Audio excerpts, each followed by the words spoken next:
Good afternoon and welcome everybody to Orlando, Florida, the campus of UCF as Pro Volleyball Federation play continues in the Sunshine State. And we have a terrific matchup for you this afternoon. Two teams firmly in the playoff picture as of now. Indy taking on Orlando alongside Madison Fitzpatrick. I'm Sean Davison. And Madison, whether it's the quality of these two teams, the fact that Indy is on a bit of a heater here of late, or the fact that there's a ton of stars on the floor tonight, what excites you most? What excites me most is the battle at the middle. Both of these teams have extremely offensive-minded and defensive-minded middles. It's going to be a true powerhouse testament to these two middles. And for Indy Ignite, I mean, they are incredible. We have Cece Crawford and Lydia Martin. Lydia Martin has been soaring as of late offensively, and defensively, they do a good job at getting there, closing the block for Orlando.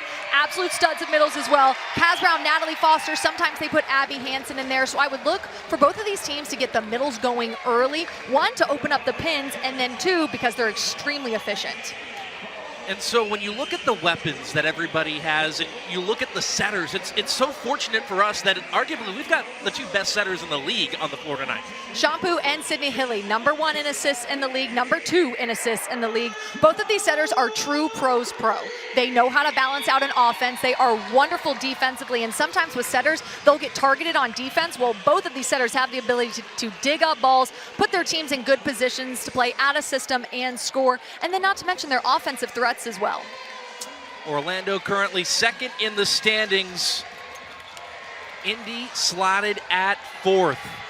Everybody all within largely a game of each other.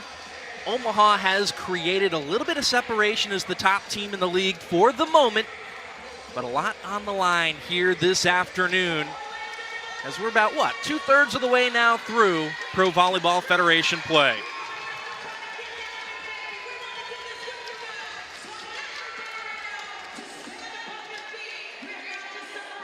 The starters for either side here this afternoon. We'll start with the visiting Ignite. Carly Scott, Lydia Martin, Ajani Teeler, Anna DeBeer, Cece Crawford, Sydney Hilly will all be the starting 6. Meanwhile, for Orlando, Lindsay Vanderwide and Natalie Foster, Brittany Abercrombie, Courtney Schwann, Kaz Brown, and Shampoo Goodpard all get the call for Amy Pauley here in Central Florida. Great crowd on hand, should be plenty loud, and as you can tell, they're already meeting that expectation from the drop. It'll be Lindsay Vanderwide back to serve for the Valkyries. It'll be Orlando on the left, Indianapolis on the right. First to 25, win by 2 for this opening set. The Valks and the Ignite are underway here in Orlando. Quick set to the middle, and Madison, you mentioned it, she is red hot of late. Lydia Martin gets the opening point in this matchup. First-year pro, only a rookie, but contacts that ball so high, and that allows her to have so many angles offensively.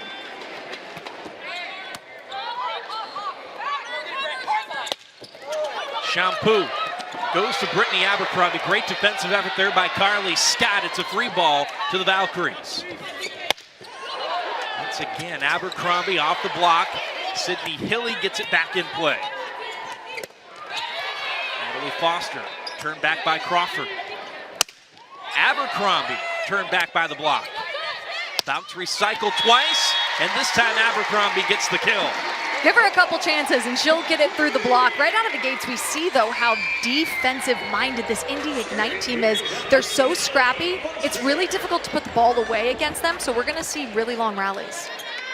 It's an Orlando team here that's coming in off of some rest. Amy Pauley excited about the fact that her team was able to get some rest, felt that they weren't able to get the same heat on the ball that they had during that win streak. It'll be something to keep an eye on as we get this match started.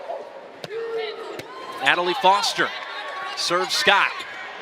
DeBeer on the cross, dug over. Off the backside, there's Teeler. Started her Pro Volleyball Federation career in Orlando and has blossomed as one of the best prospects in the entire league in the Ignite.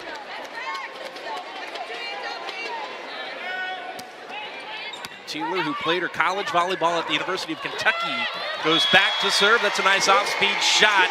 by Courtney Schwann. She's got a whole arsenal of offensive tools, Madison. So many tools, and she knows exactly when to bring them out. Defense on their heels, that campfire spot open. She makes it look easy, too, with these roll shots. A player that has seemingly been coming into her own here over the last few weeks, but Amy Pauley said the thing she loves most about Schwann is that Schwann isn't satisfied with that. She wants to keep getting better. Anna DeBeer, on the way back from that high ankle sprain suffered in the national semifinals, terminates that overday. Coach George Padgett told us Anna DeBeer is about 85% of herself, and you can see glimmers, but her demeanor and the attitude, you just cannot replicate. She is a true competitor. DeBeer, one of a handful of players who, under Danny Busboom Kelly, took Louisville from being a good program nationally into being one of the truly elite programs. Will now head back to serve with the Ignite leading it 3-2 over Orlando. Off the D ball, Abercrombie missed the sideline. Point to Indy. This is going to be an interesting battle because that D ball, they love to run Brittany Abercrombie through the back row on that set, but you've got Elena Scott right there on the line manning it, and she's so disciplined in left back. Scott, who's college teammates with DeBeer at Louisville, who serves once more. All the way down the net. What a set by Shampoo, feeding Schwann for the second time in this match. Shampoo is incredible. She keeps her body weight behind it, faces her hips to the pin, really uses her weight to push that ball all the way, perfect placement. And that will send Schwann, the University of Washington prospect, back to serve. Carly Scott off the block. Kaz Brown picked up by Scott off 1 foot. Taylor drops it right inside Abercrombie. That's kill number 2 for Ajani. And then right back to Sydney Hilly. I mean, just an incredible decision maker is Hilly. She's in the front row. You've got that D-ball option or through the pipe, the bic for Anna DeBeer, but I love that decision. CeCe Crawford goes back to serve and couldn't dig that up. Orlando sides out immediately. A big part of Pro Volleyball Federation is the attacks from the back row because you've got all of these 6 rotation athletes who are just as dominant back row offensively. Brittany Abercrombie getting the job done from the back row for Orlando. Out of system, here's Carly Scott going cross. And Carly Scott, like Ajani Taylor, played here in Orlando a season ago. She has taken an opportunity to start over the last 4 matches. And George Padgett said she has run with it. And he said in practice, side 2, when she wasn't a starter, she was killing them in practice. So he gave her a chance, and she's excelled from there. 39 kills over the last 3 matches on a .250 hitting percentage for Carly Scott.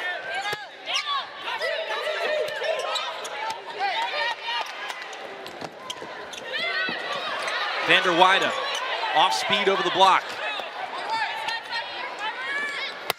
Off 1 foot, there's Natalie Foster.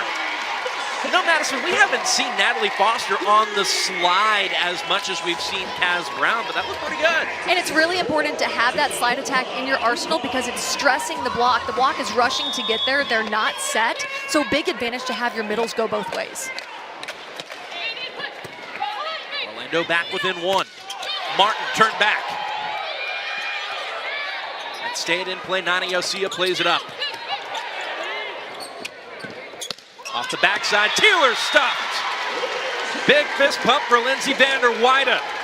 Lindsay Vander Weide is a little Energizer bunny out there. You can tell she's a true competitor. She brings the energy, and right there she set up that block in the perfect spot. Vander Weide, who last year played for the San Diego Mojo, subbed in for Adora Anai a few weeks ago and is now the L1. Nice first ball to Hilly, and when Hilly has all her options available, it is really fun to watch her operate. Scott with another kill. And now Sydney Hilly, she's in the back row, so she's got 3 options in the front row, 1 in the back. Carly Scott does a good job at bailing out her team when need be. 7-6 Indy. Tied up. Natalie Foster in front of the center. That's usually where we've seen her. They'll set her right through the middle, and it's Kaz they send on 1 foot. She's been effective both ways. And in system, it is such a good idea to run through your middles. Natalie Foster, 3rd in the league in hitting efficiency. Off the backside, Teeler blocked down the line, but out. Ajani Teeler also has every shot in the book, and right there she was going high hands off the block. If your palms aren't angled into the court, Ajani Teeler is going to take advantage. Coach George Patchen called her a superstar, said we gave her an opportunity to learn some things and grow. She took it and ran with it, and her success is all her. Off speed, over the block and down. Just like I said, every shot in the book, and she mixes it up sparingly. We saw her get a really hard-driven kill, and they're going with the tip. And the reason you open up swinging is because you want to get the defense off their rhythm, and you don't want to be readable. And right there, that tip was not readable. Really explosive approach. Has recorded as many as 31 kills in a match this season. That set a Pro Volleyball Federation record. It was a 5-set loss to Omaha at home. So the longer this match goes, perhaps Teeler can threaten her own record, or perhaps Brittany Abercrombie can as well. Watch Brittany Abercrombie avoid the hands of the block so well, and then really smart to go to Lydia Martin, who's a middle and not used to playing left back. Foster, the most dangerous server in the Pro Volleyball Federation, airs long. Andy Pauley said one of the things she has encouraged her team in their little mini break, Madison, is to serve even more aggressively. You love that from your coach. You love a green light. Out of the middle, there's Kaz Brown. Last matchup, Kaz Brown led the team with 11 kills. She can be extremely offensive. She's also just as comfortable behind the setter as she is in front. That's something that Orlando has been happy about. They haven't been very happy about the consistency from set to set, but they feel like the middles are starting to hit their stride. There's Brown again. Kaz Brown is so physical. When she attacks that ball, she's contacting it so high and really swinging through. They're dropping the thumb, and she passed that ball too. So I love the fact that Shampoo rewarded her. Back and forth we go here in set number 1, 10-all between the Ignite and the Valkyries. Strong start to the action. Anna DeBeer off the block. Nice work there by Osea. DeBeer again. Good first ball there. Net violation, though, by the Valkyries. And we're all tied up. This is exactly what you would expect from a top 4 matchup. Number 2 Valkyries versus number 4 Indy Ignite. So competitive. And then you see, yep, just a little too much of the follow through. Didn't cut it off in time, and maybe that set a little tight. So here's Anna DeBeer.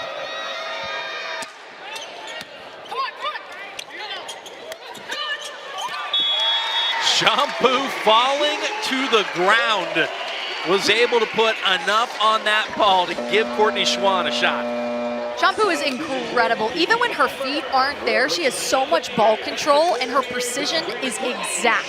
The placement of that ball, even when her feet aren't underneath her, just shows how elite she is. Pointing out a spot on the Terraflex that she needs wiped up. Both teams have hit the floor early in this match. Conrad, the Towel King, has had plenty of work to do already. Teeler. Vander Weide. Teeler got jammed up there. Indy made the most of it. Vander Weide on the attack. Look at Elena Scott. Brown puts it down. Gritty defensive effort by the Ignite all the way through that rally, but nonetheless, Orlando leads by 1. Elena Scott is so scrappy. She's all over the place, laying out. Superman kind of dig one arm. And then look at the serve receive line for this Indy. You've got 2 liberos. Difficult. Kylie Murr, number 6 in orange, was a libero for Vegas a season ago. To your point, Madison, listed as a libero, but because she's not wearing that off-colored uni that liberos do, she's a defensive specialist. She can serve. Exactly. And then when you have Kylie Murr, Elena Scott, and Carly Scott, who is known for her ball control in that serve receive line, I don't even know who you serve to. But right there, quick hands over the net for Carly Scott. She's really physical up there as well. 12-all, and Izzy Martin checks in, the University of Florida prospect.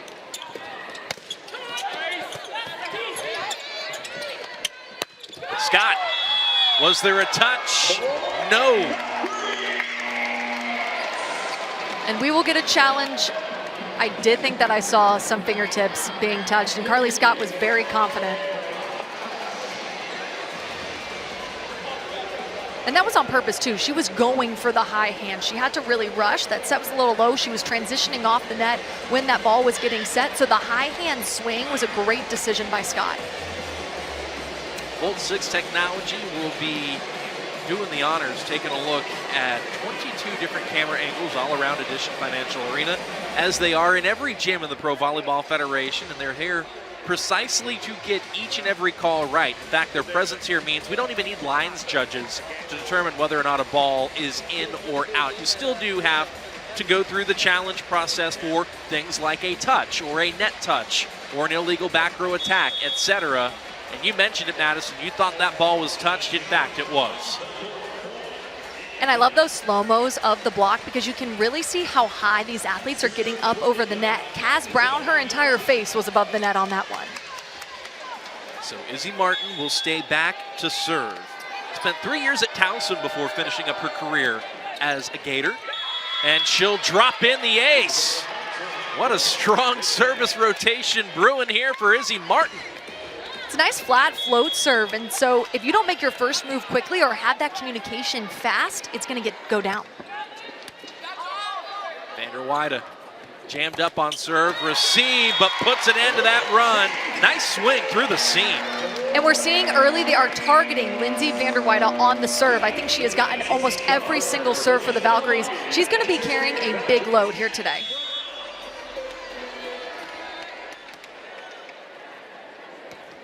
Orlando back within one, 14-13 Indy. Out of the middle, Lydia Martin, high reach, puts it down. Lydia Martin, because she contacts that ball so high, has all of her options open on where to swing. She's got a really smooth arm swing, and they're electing to go long and deep with that swing. Martin's hitting 366 on the season, but Madison, when you look at what she's doing this month of March alone, hitting 472. Wow, talk about heating up when it counts as we get closer to the playoffs. She has really run with that starting middle position.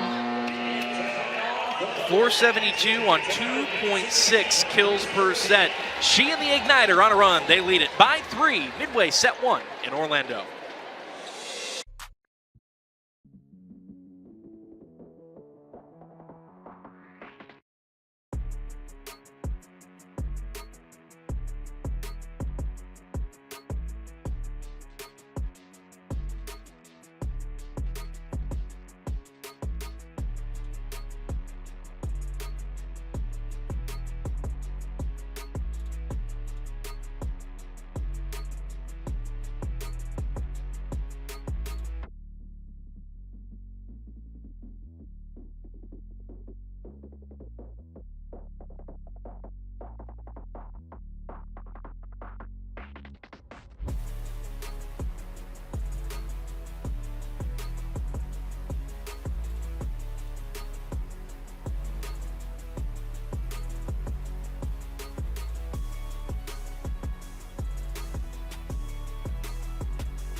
Welcome back to the campus of UCF here in Orlando, Florida, where the Orlando Valkyries of the Pro Volleyball Federation welcome in the Indy Ignite out of Fishers, Indiana. The Ignite 11-8, the Valkyries 12-7. The Valks second in the Pro Volleyball Federation standings. The Ignite fourth. So a lot to play for here this afternoon as Sydney Hilly commits the service error. And on your screen, you're going to see Shannon Scully go out for Nani Yosia. The Valkyries are using 2 liberos. Nani Yosia is more so the defensive libero, and Shannon Scully is in serve receive. I think it's worth mentioning as Shampoo goes back to serve, for folks that are wondering where Georgia Murphy is, as that ball was dug over for the kill. We'll touch on Georgia Murphy in a second. I mean, Courtney Schwann is incredible, 6 rotations. I think that she is such an asset to this Valkyries team because her defense, her ball control, her scrappiness is as elite as they come for a 6 rotation. Carly Scott splits the block. And so while we got a second, just going back to Georgia Murphy, Madison, I can't tell you how many times I've heard of a libero tearing their ACL. It's not often. The last time I remember hearing it was Florida State's libero a couple of years ago. Emery Dupes did it. But Georgia Murphy is out for the rest of the season. It's such a shame. Our hearts go out to Georgia Murphy. The Valkyries have some good backups, though. They certainly do. You mentioned Shannon Scully stepping in on serve, receive, and they're going to need all those defensive weapons to try to slow down Ajani Teeler off the right. Coach George Pageant told me that Ajani Teeler is thoughtful and process-driven, and she has bought in the most out of any player, and it shows. Abercrombie, how about that sharp angle? Instead of the 4-to-4 that you see for outsides, that's a 2-to-2. Beautiful and sharp.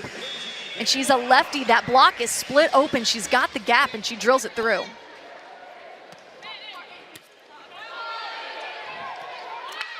Problems for Carly Scott on serve, receive. Have not said that often so far tonight. She's been doing a great job back there. Abercrombie off the block. And a net violation, this time called against Indy. And just like that, Orlando's reeled off a couple of points. They're back in it. It's a 1-point set. And that's one of your Indy. You wish you could get that back because that was a really solid block touch. Scott on serve, receive. DeBeer roofed. Natalie Foster, Brittany Abercrombie teaming up for the tandem. You really see the power of a timeout with how much the tide has shifted the momentum now, all with the Valkyries. Indy hitting .462 as a team. Orlando hitting .294. It has been a high-quality first set of volleyball. Teeler, what a stab there by Vanderweide. And Brittany Abercrombie, the beneficiary, pushes Orlando in front. Timeout by the Ignite. Orlando leads 19-18 as we approach the red zone here at Edition Financial Arena.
(19-18) Orlando, set one over the Indy Ignite here at Edition Financial Arena.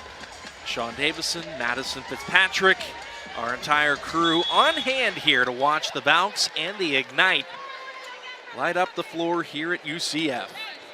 Lindsay Vanderweide goes back to serve. Nice pass by Scott, and Teeler almost automatically off the right puts that ball down in a hurry. Good run by the Valkyries. I mean, really well done. The service pressure amped up there, and you've got to be aggressive behind the service line. Both coaches told us a key to this is the serve and pass game. You've got to be aggressive from the service line. Katie Baird checking in to serve for Indy. A new pickup for the Ignite. DeBeer is roofed. The Valkyries are really locked in on Anna DeBeer. They're getting there quickly. The middles for the Valkyries move really dynamically and athletically side to side. So Natalie Foster did a great job right there closing the block. 20-19 Valkyries.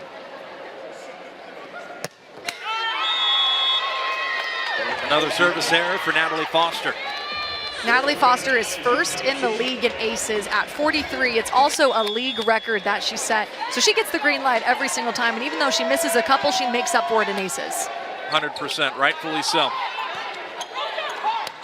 Shampoo on the run, bumps Schwann. Back row, Scott off speed over the block and down. Carly Scott has really come into her own, and she's really fun to watch. She has beach volleyball experience, so her ball control is incredible. And then she also has every shot in the book. They're going with the roll shot from the back row. Teeler drops it in short off her serve. Crawford sets up Hilly, who tees up Teeler. Crawford, tight slide, and Orlando is in the net once again. CeCe Crawford is a huge advantage for this team.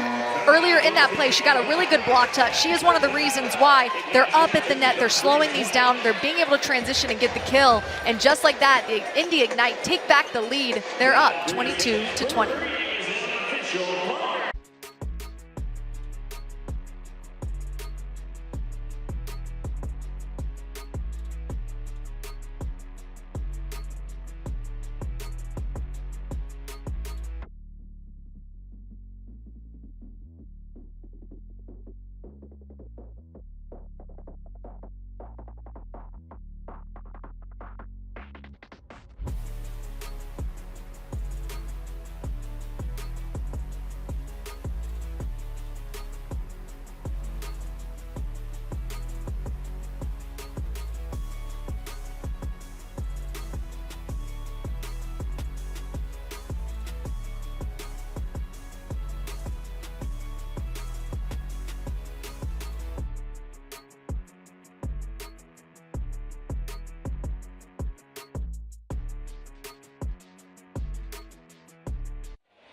Back here in Orlando, we're in the red zone of set one, the final 5 points of a set, and it's Indy on the road, leading it 22-20 over the homestanding Valkyries of Orlando. Johnny Teeler, the fantastic right side hitter for Indy, goes back to serve. Back bump by Shampoo to Abercrombie, turned back by the block. Now it's Schwann attacking. Crawford off the edge of the block and out. And Madison, I was asking you during the break, these timeouts have really had an impact on the flow, whether they've been the immediate timeout or ones that teams have called. It feels like we've gone teeter-totter style back and forth. That's a big first swing by Indy. Volleyball is a game of runs. It's a game of momentum and rhythm, and a timeout can break the momentum and easily switch to the other side. Tough break for CeCe Crawford and Anna DeBeer. Crawford got a hand up there. Would have been a quality block touch, and it just sort of rolled dead off her fingertips. If you're the Orlando Valkyries, you are happy to get that ball back because then it would have been set points. So now going back to the service line, you have a chance to go on a run yourself, but it starts with service pressure. Timeout by Indy. 23-21 Ignite, set one.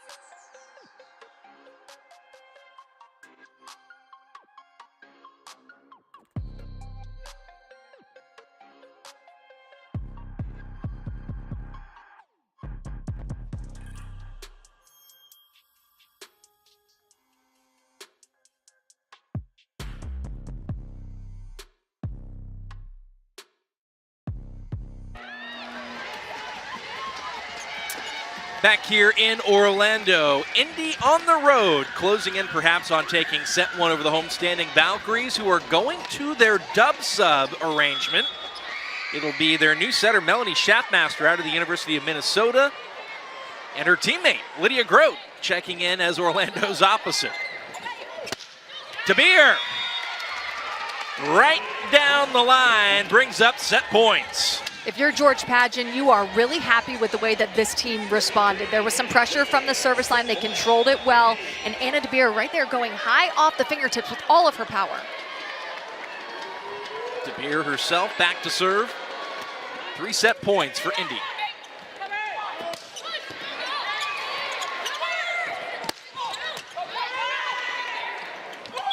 Oh, Schaffmaster tried to set the pin, and it rolled right off her hands. Unfortunate for the newcomer to Orlando, and that is how set 1 comes to a close. 25-21, Indy on the road claims the first between the Valks and the Ignite. NCAA women's volleyball has never been more electrifying. The action is non-stop. The energy is explosive. Experience the intensity live. Sign up for pre-sale news and more at ncaa.com/volleyball. From club or high school courts to championship arenas, Spalding has been the trusted partner of volleyball players for generations. Our team of dedicated professionals isn't just about selling equipment, we're about supporting your journey.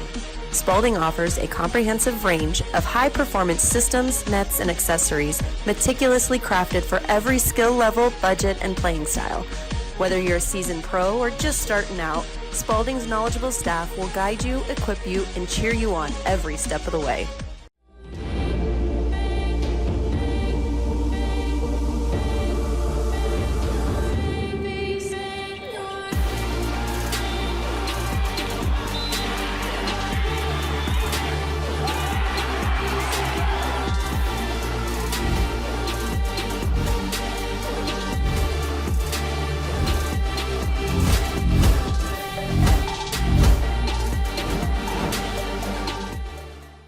When I hear it coming up like that, I just know that things are gonna end bad. La la la la la, I'll just keep dropping it, like there's no stopping it.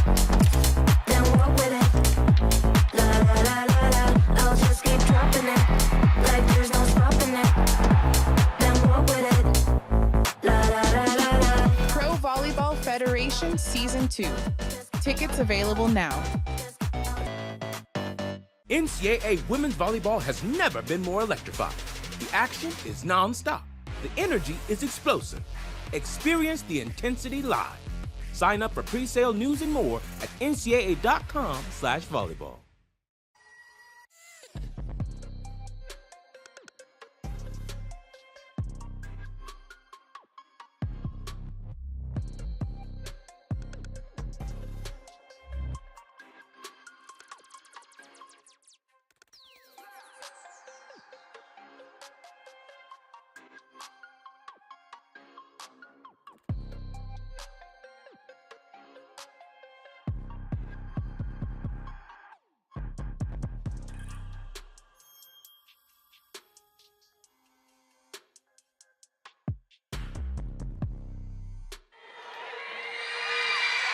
Welcome back to Orlando as the Ignite and the Valkyries head to set number 2 at Addition Financial Arena. Madison, a really nice crowd has come into the arena to take in the action between these two teams.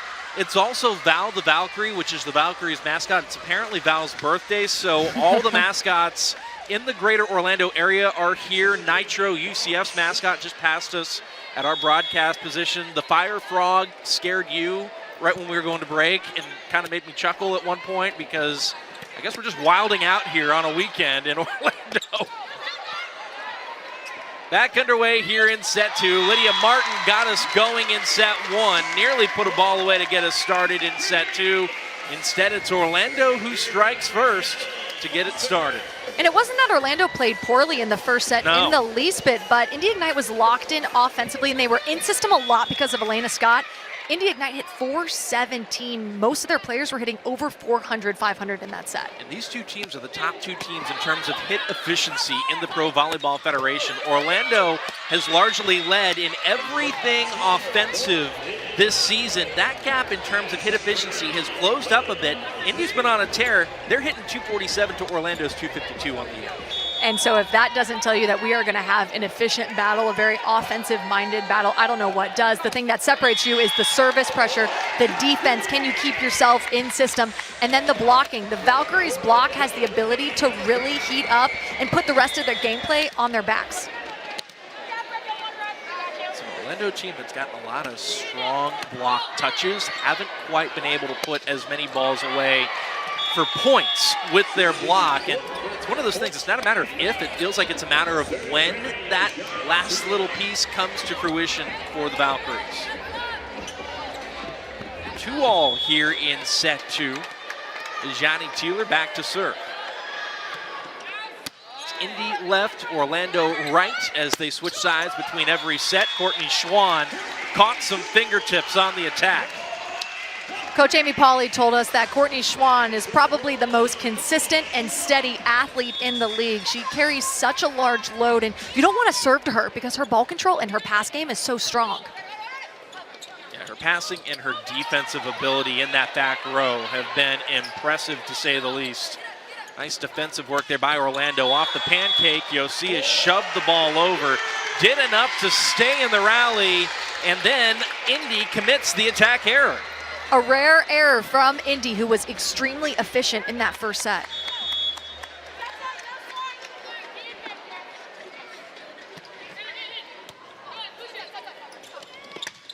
Crawford, sharp, missed.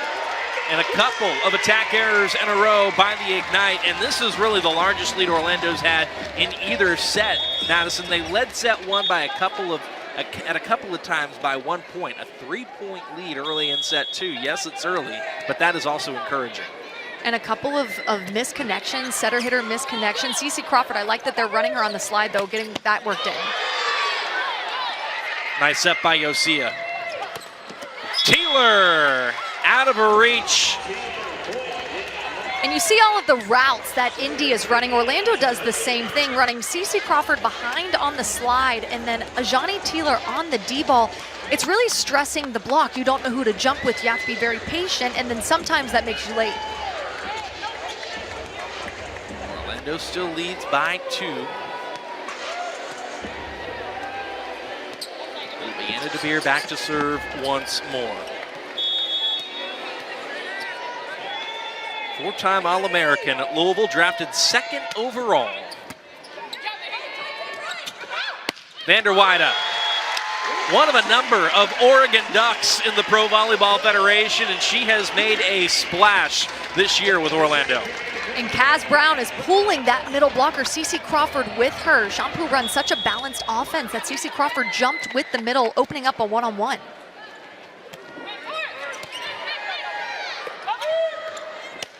Kaz Brown drops it in short, and Carly Scott goes 4-4. What a swing that was. It was surgical. That was beautifully crafted right there, touching that 10-foot line. Sydney Hilly, so good at setting in the right location for her to hit that shot.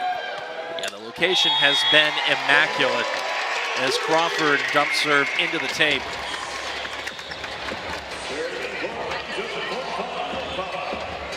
Shampoo Goodpard back to serve. Shampoo, the native of Thailand, has 3 attacking options at the net for the next few rotations. Teeler, what a smart shot, tipping it off speed over the block, plenty of real estate, and she found it. We see that shot going down quite often because if you get an attacker on that D-ball, a lot of the times they're going to swing. They're going to drive it deep to the deep corners or into the seams. So it's really smart as an attacker to take something off of it and tip it. And looking at Teeler specifically, we've seen her week in, week out. She has a cannon of an arm. How difficult is it to defend a player that you have to anticipate is going to let a ball rip and then they go off speed? Well, the stats don't lie. She's 3rd in the league in kills at 280 and 3rd in points, and it's because these defenses are having trouble reading her and then getting in front of her when she does attack to put that ball down.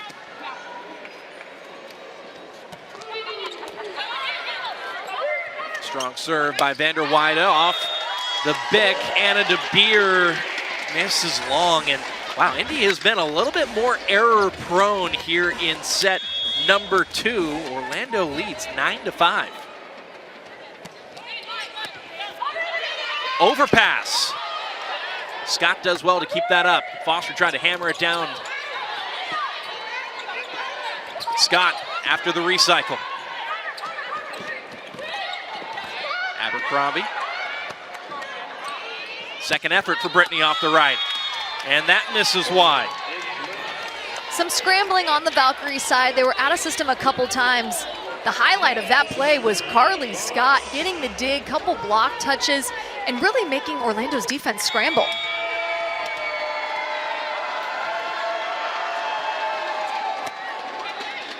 Oh, good first ball there. Schwann to Hilly. Taylor keeps him in the point for the free ball. Foster dug.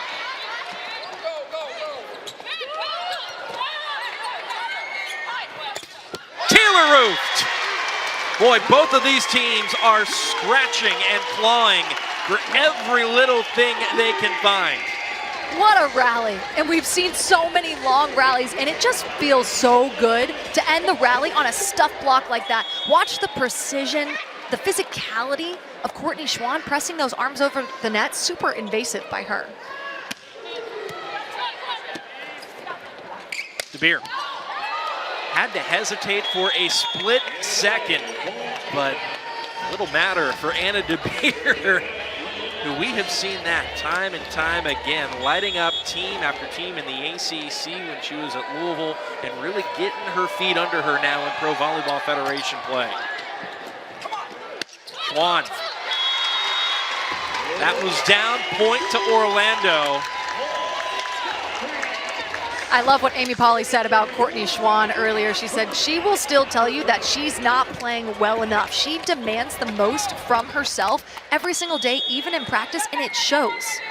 She's constantly, she says, working with Chapu to figure out the right tempo and set location that is uniquely good for her.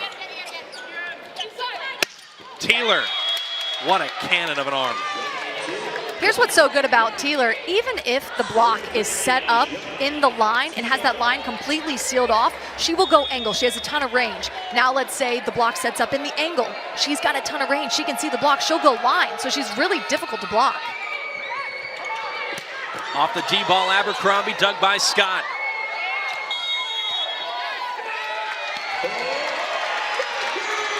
Good eye. Good eye by the Valkyries. Immediately saw that there was two contacts on that dig. Called for the 4 and got it. The Valkyries have a comfortable lead, but you can never get too comfortable against the Ignite.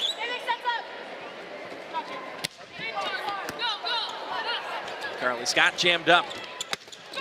Hilly had to operate the offense from beyond the 3-meter line, and Madison, that'll be important, that first ball contact. Your setter ideally wants to operate the offense from the net. That's what Coach Amy Pauley told us. They're going to try to get Sydney Hilly moving, get them off the net, try to take away some of their offense. So far, so good in set number 2, where Orlando leads it 13-8.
5-point lead for the Valkyries at home, trying to knock this match up one set apiece at the intermission with the visiting Indy Ignite.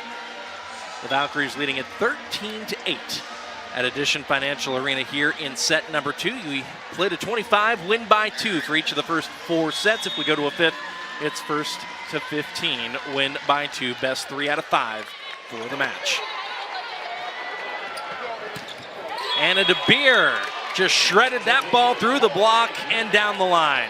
Sneaking it through the block is DeBeer. Because she is so powerful, she has such a long approach, and she uses all of that momentum in her approach to drive through the block. Averaging roughly 2.5 kills per set in her rookie season in the Pro Volleyball Federation is DeBeer, number 14 in orange. Abercrombie and Scott. What a set by Shampoo to Vander Weide. She'll set her again. Taylor. Free ball to Indy.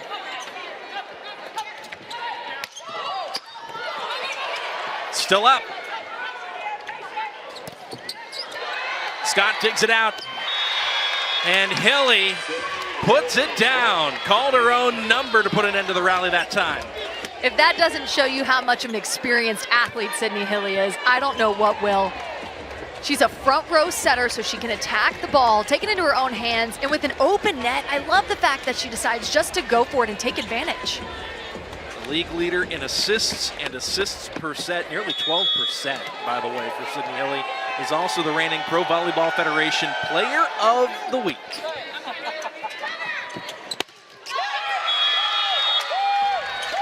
How about the block of the Ignite? Coming alive here in set number 2, rejecting Lindsay Vander Weide. Timeout by Orlando. Out of the first timeout, it was Indy who turned the tide. They have trimmed what was a 5-point lead down to 2. Midway in set 2 at Edition Financial Arena.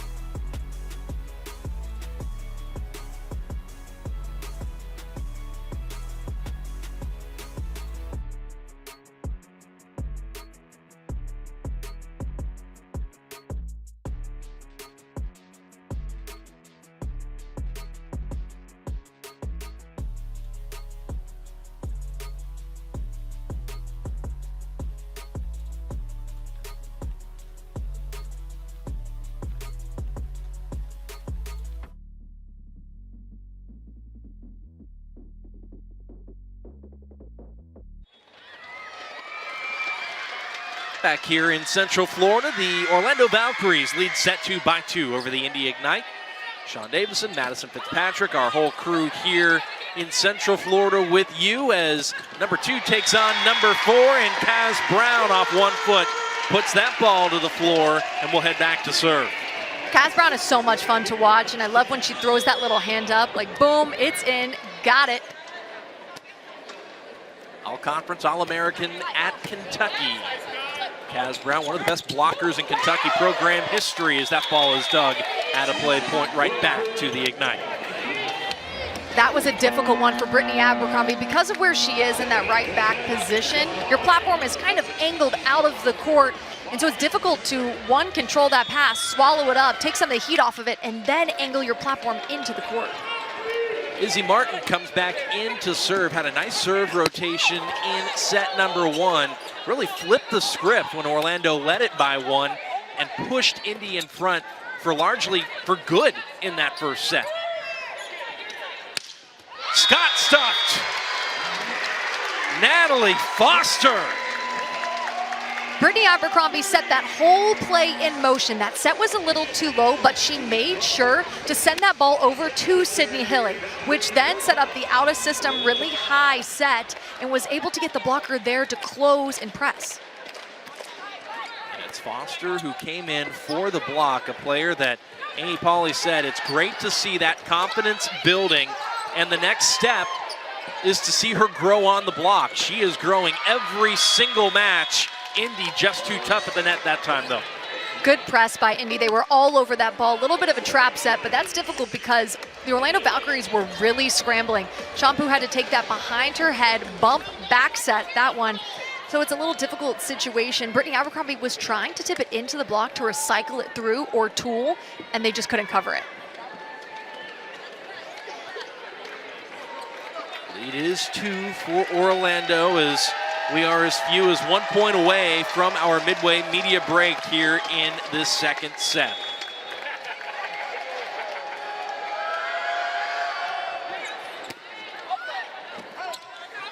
Vander Weide. Was there a touch? You bet. Another kill for Lindsay Vander Weide. And Orlando's lead is 3 at the midway point. That'll take us to our midway media break. The Orlando Valkyries at home at Addition Financial Arena are looking to knot this match up 1 set apiece.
Back here in Orlando, the Valkyries leading set to 16-13. Lindsay Vander Weide back to serve. It's a service error for Orlando's veteran.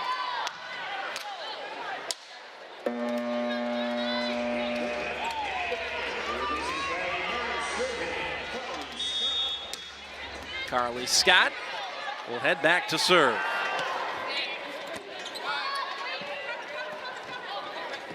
Off the right. There's Brittany Abercrombie, off speed, picked up by Teeler. What a set by Hilly. Sydney Hilly runs such a balanced offense. You never know who she's going to go to, and her decision-making is bar none. And the location of that ball to Anna DeBeer, otherworldly stuff. Foster off speed over the block. That's a good decision by Shampoo. Orlando has really been riding a hot hand with those middles. Smart to keep feeding them.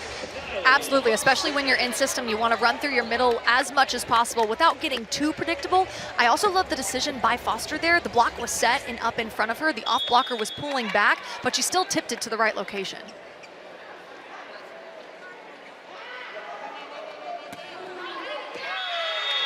That's over the back.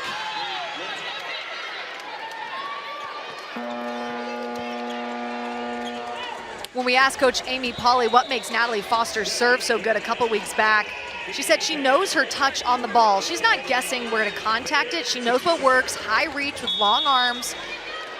In a couple of the games, she'll get 3+ aces in a row. I mentioned Katie Baird is new to Pro Volleyball Federation action. That is her first PVF ace. She was signed to Indy's practice squad on the 25th. Then elevated to the active squad just a couple of days ago. But she's a national champ and a 3-time Pac-12 champ and a 4-time All-Pac-12 member at the University of Stanford. So she's got the pedigree to perhaps do something special here in the PVF as well. Abercrombie. Anna DeBeer does a great job of getting that ball redirected back in play. Schwann hammers it off the top of the block and stays out of the net.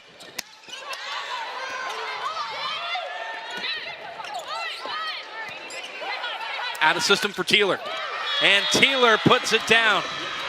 How does Teeler do what she does? She does such a good job, and even though that set was inside, it was pretty inside the antenna, her step close to the ball and her first step in her approach is so big and exact. She gets her feet there and then is able to swing high over the block. That's really difficult to do. Service error. That was tight into the tape and would have been tough if it cleared it.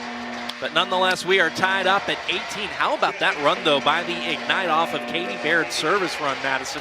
They took the lead momentarily. It just shows you how much of an asset Baird is going to be for this team and for this program. The Indy Ignite team was already deep. They had a lot of depth, and adding her just adds to that. And speaking of depth, Orlando goes to the dub sub. Melanie Schaffmaster into serve, and her Minnesota teammate Lydia Grote will be the opposite here. Teeler picked up by Schaffmaster. Look at that set from Yosia. And you will notice for the Valkyrie, Shampoo is not in because of this dub sub. We've got Lydia Grote up to be a blocking presence, a big blocking presence up there on the right side. And then we've got the server, so it had to be out of system, and it was really well executed. Great touch on the ball on second contact there by Yosia. In white, number 18, now a big stuff block. What a response defensively by Orlando to reassume a 2-point lead. Timeout, Indy. Courtney Schwann can really lock it down over there on that left side. She's very technically sound and disciplined on the block. And with that block, Orlando surges into the red zone, leading by 2 in set number 2 at Addition Financial Arena.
Two-point lead for the Orlando Valkyries at Addition Financial Arena as they enter the red zone here in set number 2. Melanie Schaffmaster is back to serve.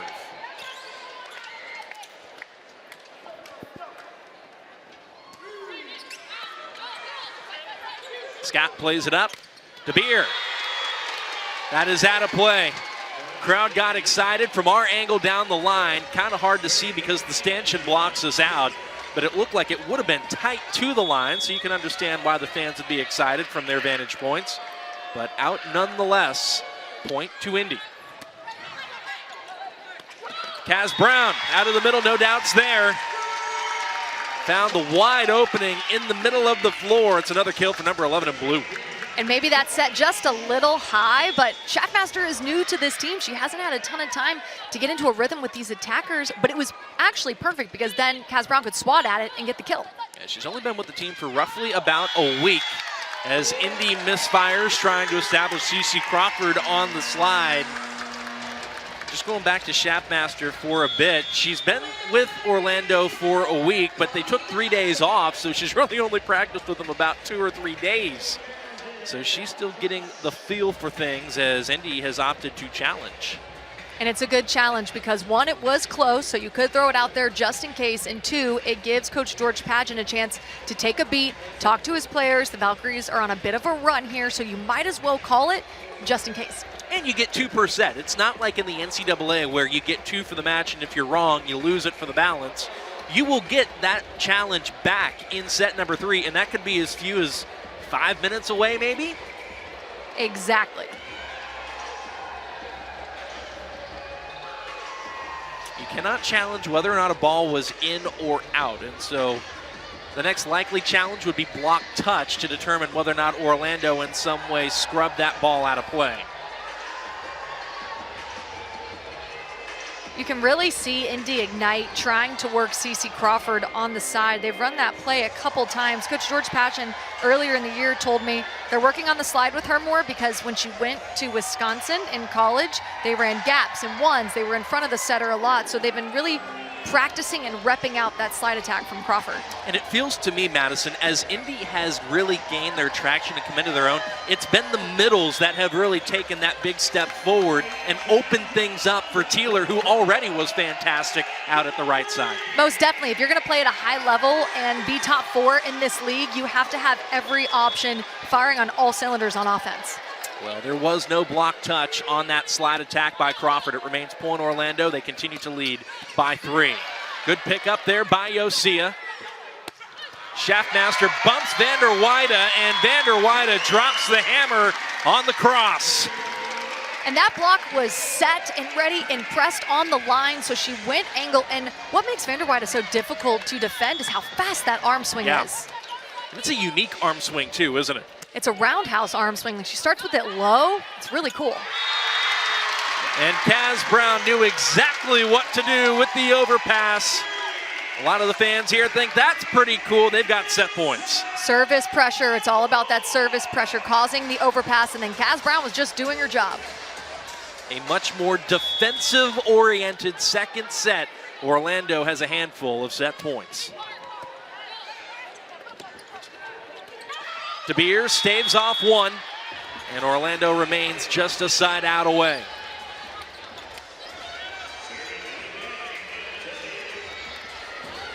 In the first set, Orlando lost set 1, hitting 287 to Indy's 417. In this set, the Valkyries are hitting right around that same mark, but Indy's hitting at 158. Grote off the right. Orlando still in that dub sub look. Scott down the line, missed it, and Orlando does notch the equalizer at the intermission. Really good response from Orlando. From the beginning of the set to the end, it just felt like they were in control from the service line. Defensively, their block locked in, and they were a lot more efficient. 2 of the top 4 teams in the league, 2 of the better offensive teams in the league. We're tied up 1 set apiece, as we should be here in Central Florida.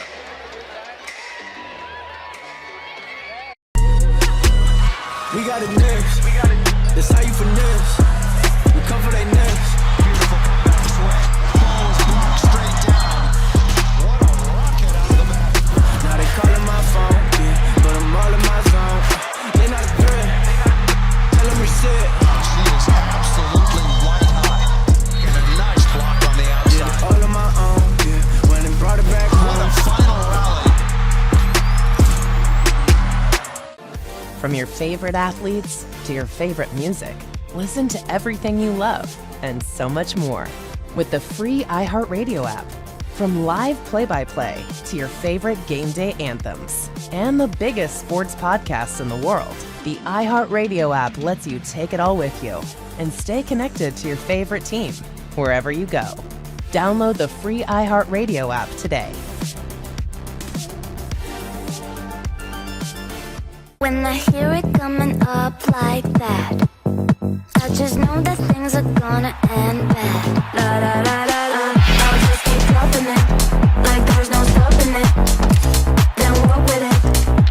La la la la la, I'll just keep dropping it, like there's no stopping it. Then walk with it. La la la la la. Pro Volleyball Federation Season 2. Tickets available now.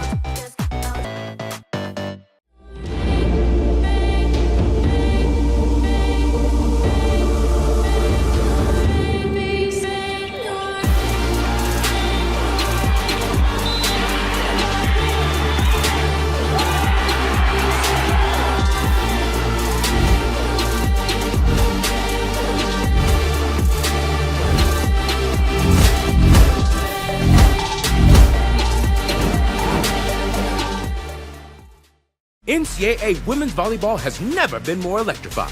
The action is non-stop. The energy is explosive. Experience the intensity live.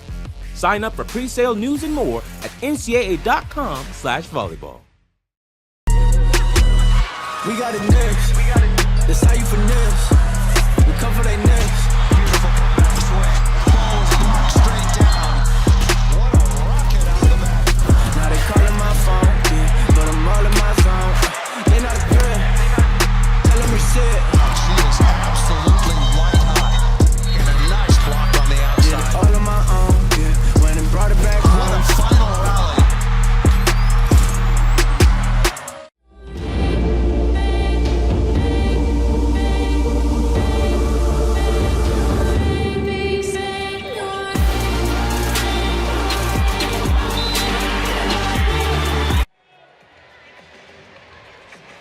intermission underway at Addition Financial Arena on the campus of UCF. We're knotted up one set apiece between the Ignite and the Valkyries. Welcome courtside, Sean Davison, alongside Madison Fitzpatrick. And folks, we'll talk about volleyball here in just a second. But first, of course, news coming out over the last few days about a 7.7 magnitude earthquake over in Asia that has affected a number of countries, including, most notably for us, Thailand. There's a lot of folks, a lot of our friends over in Thailand that are tuning in to support Shampoo, and so we just want to give you our well wishes and our best regards. I know a lot of folks over there, over in Asia, are still sorting through things, trying to figure out the sheer magnitude of what this is going to do and how it's going to affect your lives from day to day. And so we know that what we're doing here pales in comparison, and we send all of our best wishes to all of you. Yep, our hearts go out to you guys. Thank you so much for tuning in week in and week out. We really appreciate it. And if you were affected by this, our hearts go out to you, and we're just wishing you all the best.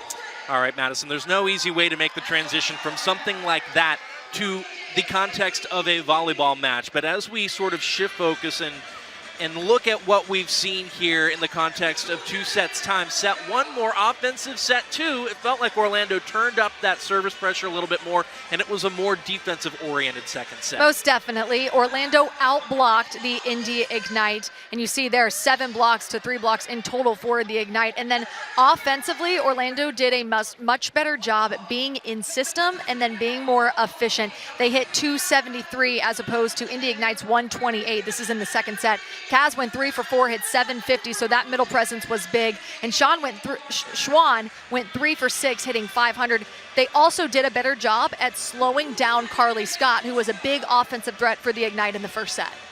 I mean, I would have certainly been glad to go 3 for 6. I don't think I'm physically capable of going out there and doing that. But look, it's been a lot of fun here as we have watched Indy take on Orlando, 2 playoff teams, at least so far. Madison, what's been the overarching thought for you? Because it feels like it's been high-quality volleyball largely from the drop. I think it's just whoever goes on the run the latest. Because these teams it's so tightly contested, it's all about who can get the edge, whether that be from the service line with the service pressure or with the blocks. It's going to come down to 1 or 2 points, and it's whoever can deliver. Should be a lot of fun to see who can deliver as we move into set 3, 4, and perhaps even eventually set number 5. Still plenty to come at the intermission in Orlando. We'll take a look at some highlights after these messages.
Back here in Orlando, where the intermission is about to wrap up, but we do have time to take a look at some highlights, Madison. Two entertaining and engaging sets of action between the Ignite and the Valkyries. This is PVF at its finest. This is exactly what you would expect from a number 2 and a number 4 in the standings. We saw a lot of defensive power from that back line. A lot of big swings from Brittany Abercrombie. She's so good, has so much range. It's been back and forth, and it really is anybody's game because these teams are so elite in every single facet of the game. There's not really a weak spot for either of these teams. The defense from Anna DeBeer, so good. And the defense from Courtney Schwann with that stuff block, absolutely beautiful. Courtney Schwann's been a big advantage for this Valkyries team. Defensively and offensively, she really mixes it up. And it's really anybody's game. Like I said before, it's gonna come down to 1 or 2 points because both of these teams are as elite and efficient as they come. And speaking of that efficiency, Madison through 2 sets. Orlando's hitting at 280. Indy is hitting at 267. So 1 and 2, and they're separated essentially through 2 sets by 13 points in terms of hit efficiency. And that's really difficult too, to have those kind of efficiency numbers because the blocks are so technically sound and the defenses, the liberos on both sides are so scrappy. They pick up so many balls. So the efficiency being that high is really impressive and just a testament to the setters putting their attackers in good positions to score, opening up one-on-one situations for their attackers as well. Yeah, for contact's sake, Orlando's tops in the league, hitting around 250, Indy second, hitting around 240. So both are exceeding those marks, and it's a testament to the quality of the volleyball that we've enjoyed. And guess what? We get to enjoy a little bit more because set 3 is literally seconds away here at Edition Financial Arena. Should be a lot of fun as the players head back out onto the floor.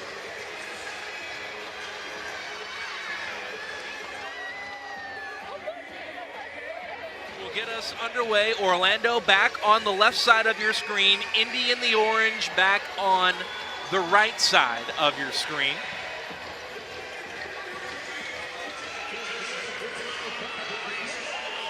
All the same cast and characters, save for Katie Baird, who gets the starting assignment, number 99 in orange on that right sideline.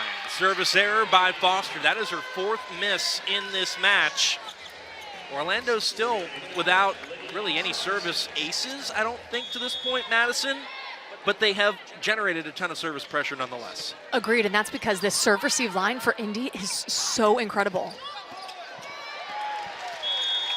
Lydia Martin couldn't handle that shot by Courtney Schwann. We're knotted up at 1. And back and forth we go once again. Neither one of these teams has enjoyed too large of a lead. We've seen at various points either side has stretched a lead out to about 4 or 5 as Baird goes on the attack. Second effort for Katie Baird, off the block and down. Number 99 in orange already has an ace and now has her first Pro Volleyball Federation kill.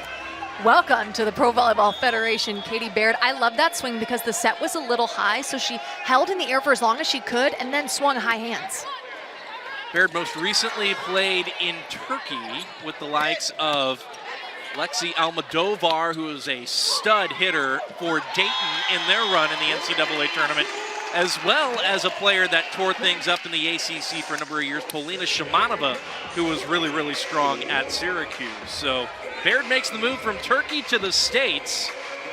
She and the Ignite are knotted up at 2 in set 3 with Orlando.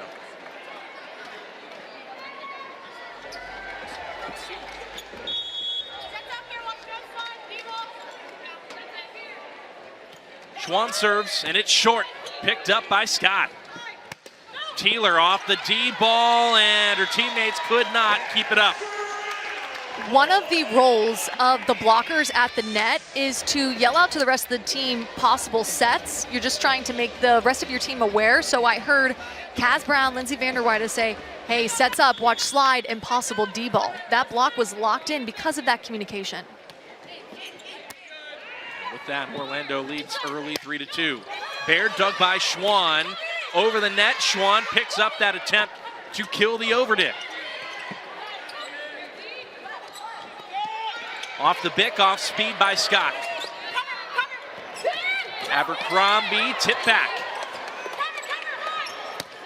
Vanderweide off the block.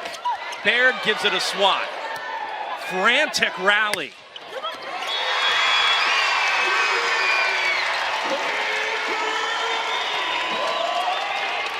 And Orlando wins it off of Brittany Abercrombie's left arm.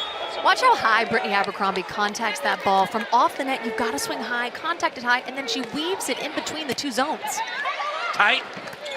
Crawford records the kill. Boy, Sydney Hilly made the absolute most of that tight pass. And because she's also an offensive presence, she forced the Valkyries to jump with her. So they were not up and set on Cece Crawford, who got the set. That'll send Katie Baird back to serve.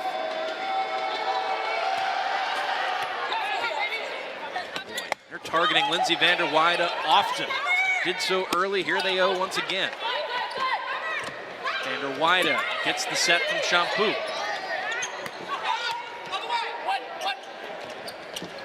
Off the D-ball, Abercrombie, dug by Baird. Hilly called her own number, picked up by Abercrombie. Out of system, Vanderweide does what she can with it.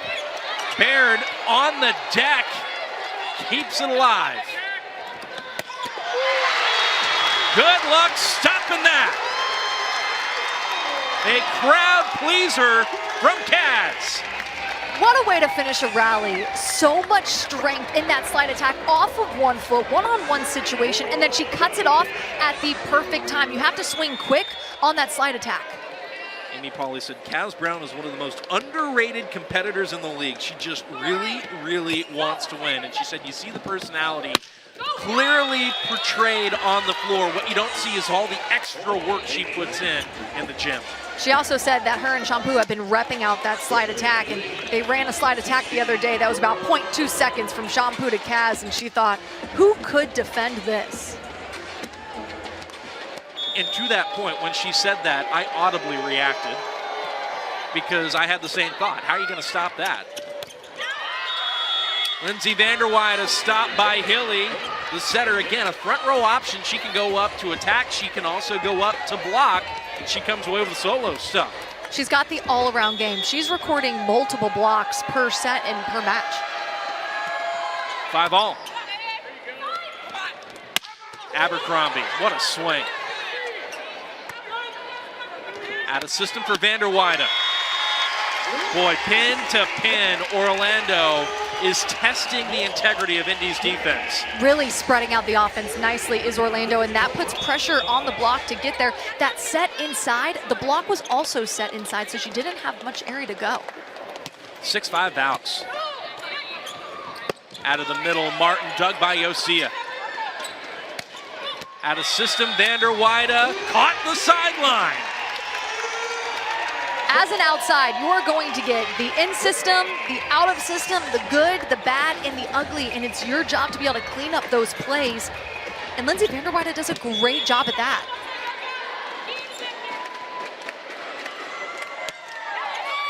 Service error by Shampoo, going back to Lindsay Vanderweide. Amy Pauley said they watched her play last year, and as the season went on, they thought she continued to get better and better and better. So when everybody was a free agent, she was toward the top of Orlando's pecking order in terms of players that they wanted to bring into Addition Financial Arena this season. Abercrombie. Here is Vanderweide.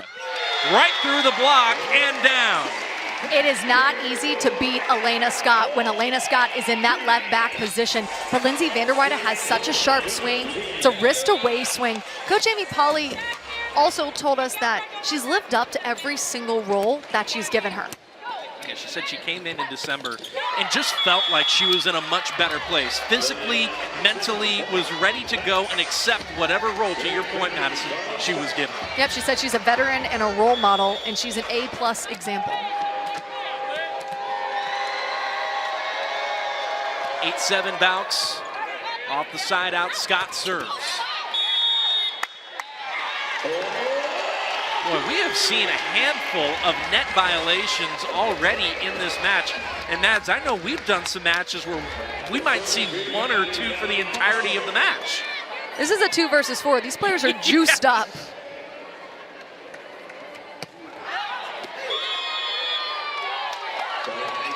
service error.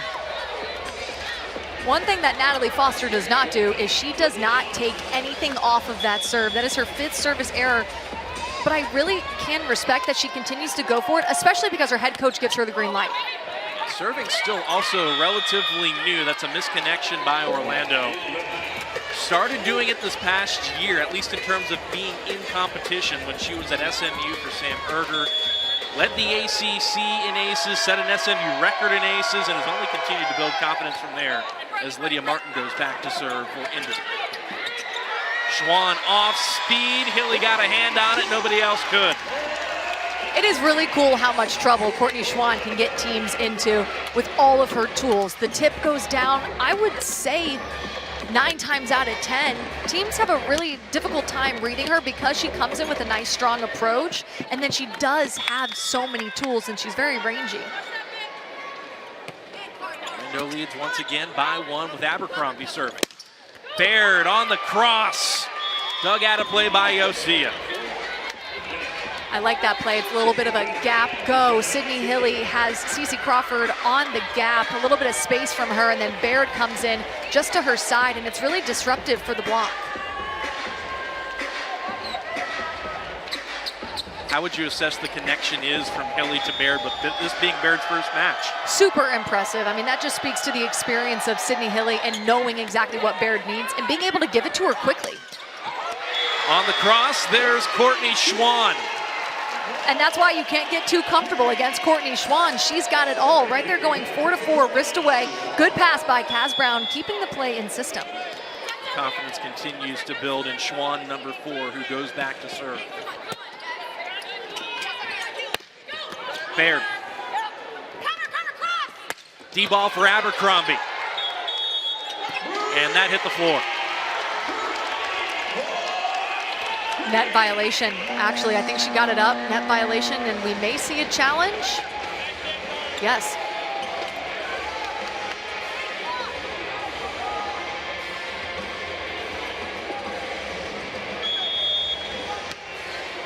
So Indy is going to challenge that they were not in the net. I actually thought in real time that ball might have dropped inside the back row's reach.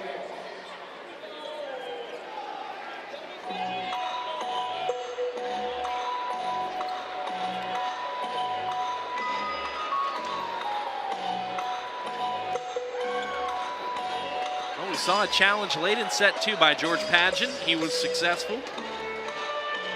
Going to another one here.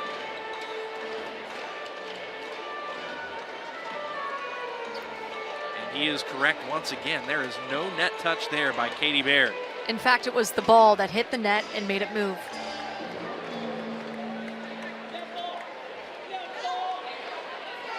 Now, because this play was interrupted, it'll be interesting to see how this is handled. And that's what I suspected. Replay the point. You can't just outright give the point to Indy because they didn't put an end to the rally. And the trick is, if you're going to challenge something mid-rally, you got 7 seconds to do it. So if you're right, you replay the point instead of getting it outright. If you're Indy, you would much rather it replayed than to give it to the Orlando Valkyries, especially since you weren't in the net.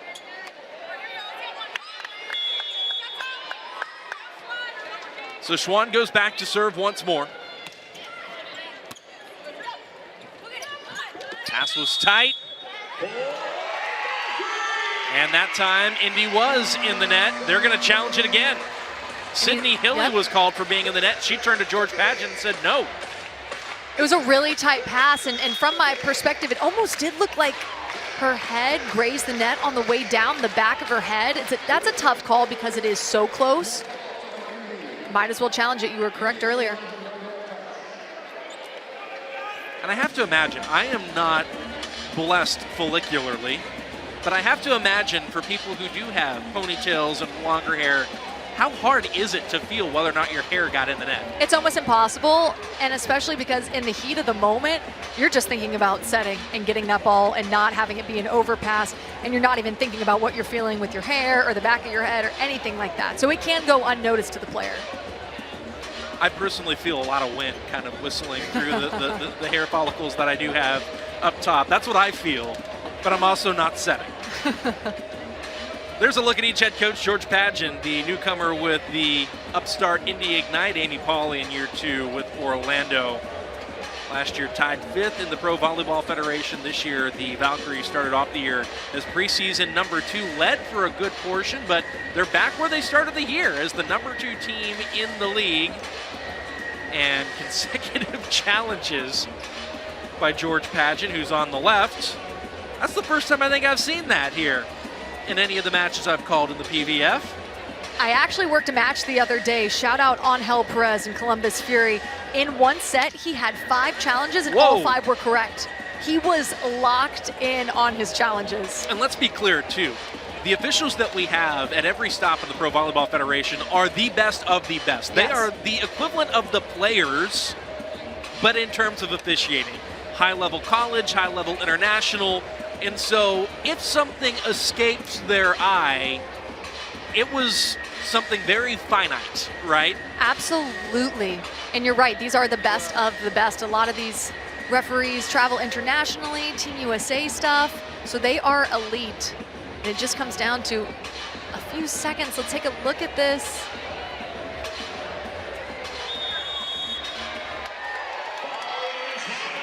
Sydney Hilly is saying, it was my hair, it was my hair. Ignite not happy about that one because now they are down by 3. Big difference between 3 and 1. Yeah, that's a great point there, Madison. If you are the team that challenges and you're successful, that's a 2-point swing. You take one away from the team across the net, you put one in your own column. It's not just adding one to your total. Still, though, midway through the set, plenty of time for Indy to work their way back into this thing. It's Courtney Schwann will head back to serve once more.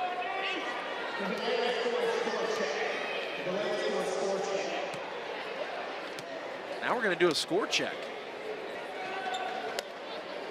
Okay. Well, the good thing is this is a momentum killer for both teams. Whichever team had the momentum, it is now squashed. Yeah. Courtney Schwann is back there. She is ready to serve. All right, Madison, you know, let me ask you, going back to your career, I'm sure you've had extended pauses in your service game. How do you handle it? That's a really good question. I think it just goes back to trusting yourself, not overthinking anything. And then I always say this quote, Mind Gym is a sports psychology book that a lot of athletes read in college, and it preaches, don't ever say the word don't to yourself when you go back to serve. So don't say, don't miss this serve, because your brain doesn't hear the word don't. All that you're hearing is miss this serve, miss this serve. For example, Sean, don't think of a purple elephant. What'd you do? You thought of a purple elephant. Yep. So the brain doesn't hear the word don't. You have to think positively and just go back to what you know. It's one of the first things that you learn in volleyball is how to serve and pass. That's one of the things too, Madison. You ask every coach, what do you got to do to win? What do you got to do to win? And I think a lot of times people get caught up in the dynamics of a swing or a big block and how crazy it is and how exciting. But every coach anywhere will tell you, to win, we must serve well and we must pass well. Some of the most elementary things you can think of, but some of also the most important. Absolutely, because if you think about it, it is what starts the rally. If your pass breaks down, you cannot run your full offense. Your setter is scrambling. If you miss your serve, you don't even have a chance, but you have to be aggressive with the serve in order to break down that pass set swing. So it really is the catalyst for the gameplay moving forward into the rest.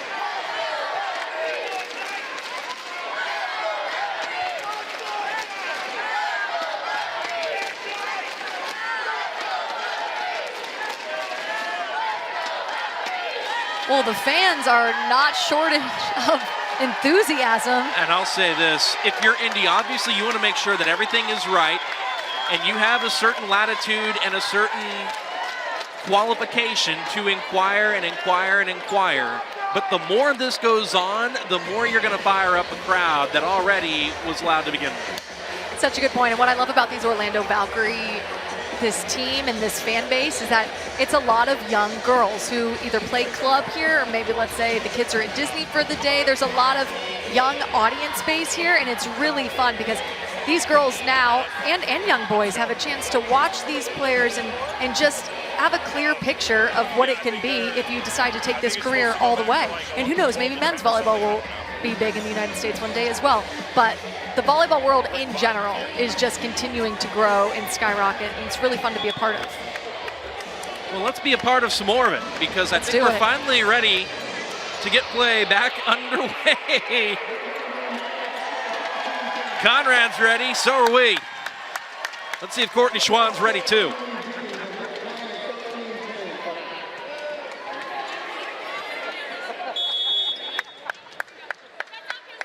(13-10) Orlando. Scott off the back row attack. Brown dug by Scott. Baird.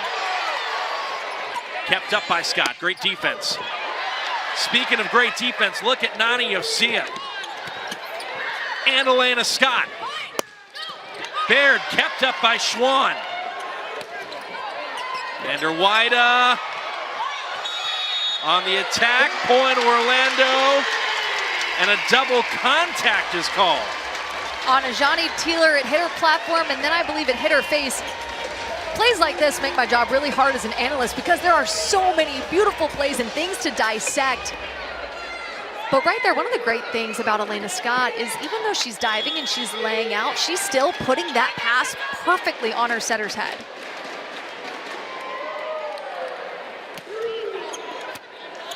Schwann stays back to serve, the lead now 4. And Katie Baird puts an end to the service run. Baird like that one a lot, getting on top of the ball nicely. Nice strong snap. It's difficult to go over the Orlando Valkyries block because it's so big, but she did so really well with how high she contacted that ball. Baird, who I mentioned, played her college volleyball at Stanford, then played in Turkey for this past half year or so. Averaged about 3.5 kills per set when she was with the Cardinal. Orlando does just enough to get the ball over. Opportunity for Crawford, dug by Abercrombie. Out of system, Vander Weide. Oh my goodness, what a ball. Beautiful dig by Brittany Abercrombie, who really had to sink into that pocket because it was a one-on-one situation. Lindsay Vander Weide was there by herself trying to funnel that hit to her defense. So Brittany Abercrombie put herself in the perfect position because of that read.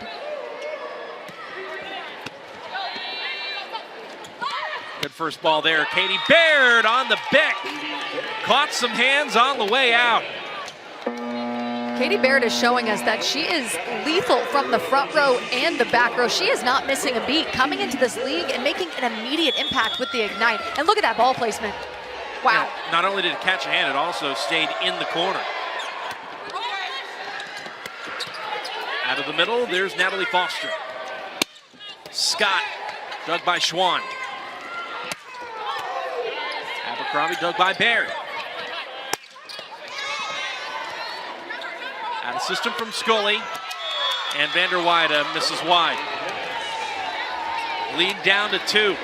Ignite's blocking defense is doing a really good job at slowing down the Orlando Valkyries attack. They're having a lot of positive block touches. Here's Kylie Murr, who is one of the 2 listed liberos, but is not designated as a libero for this match. She's just a defensive specialist. Liberos cannot serve in the Pro Volleyball Federation, but because she isn't one, she served there. Boy, can Ajani Teeler fly. That was an incredible leap, even though it was out, but really, really good try from her. The attack error by Teeler, nonetheless, will send us to our midway media break. The Valkyries leading set 3 by 3.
Well, we're back here in Orlando, where we've had a couple of developments. We saw a score check earlier, and now the scoreboard says Orlando 15, Indy 13. Now, the midway media break comes when a team hits 16, so that means that a point was taken away from the Valkyries.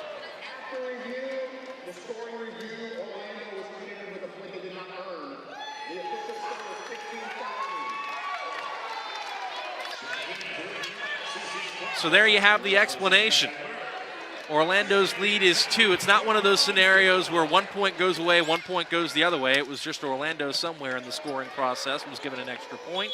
There's a lot of wacky things that happened there, so you can see how that might have happened, and it'll be Shampoo to serve, leading by 2. Lydia Martin. Taylor off speed, picked up by Yosia. Martin off the block and out. Beautiful crossbody swing by Martin. And in order to tool the block in that way, you have to really follow through on your swing. Grab that right hand of the middle blocker and swing through it. She did that really well right there. Feels like it's the first time in a while we called her name. It feels like if Indy is going to establish control of this match, that is somebody they've got to get going again. It's a good point. That's only her second attempt, 1 kill in this set. Service error by Sydney Hilly. Orlando back at the 16 mark. Now, what I haven't seen all season is what happens once a team hits 16 twice. I guess we're not going back to a media break. We'll play on.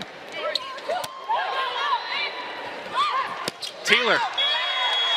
No touch, point Valks. It's a good decision to put the triple block on Taylor when she's coming in through the middle. That is such a big blocking presence. You've got 6 hands really high in front of you and in your face.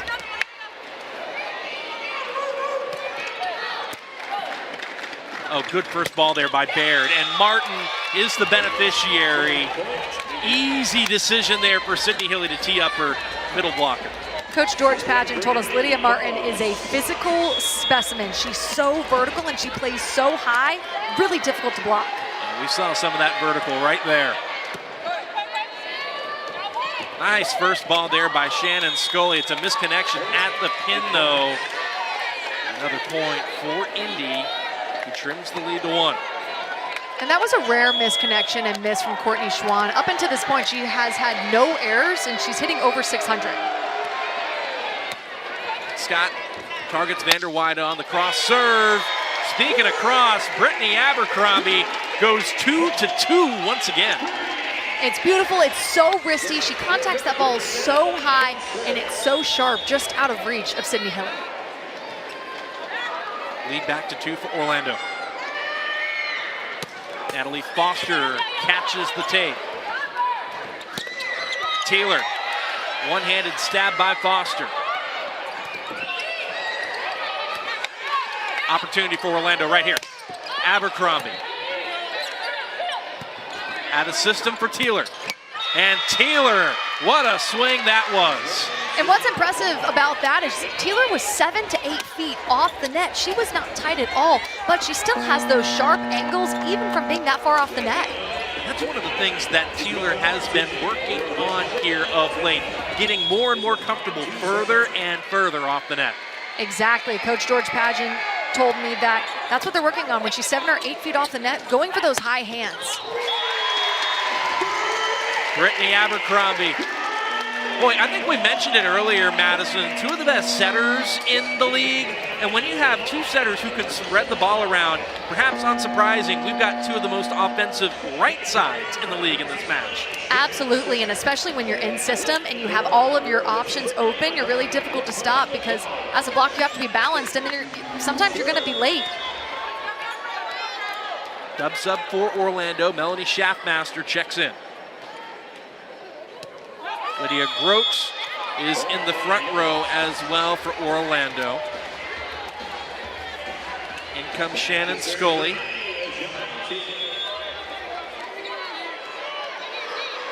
And as Johnny Teeler goes back to serve. 1-point third set. Courtney Schwann was running out of room, and that is a smart shot. Just tip it right off the block. And that's how athletic Courtney Schwann is. That's making lemonade out of lemons, because that set a little too low, too tempo, and she couldn't do much with it. Service error.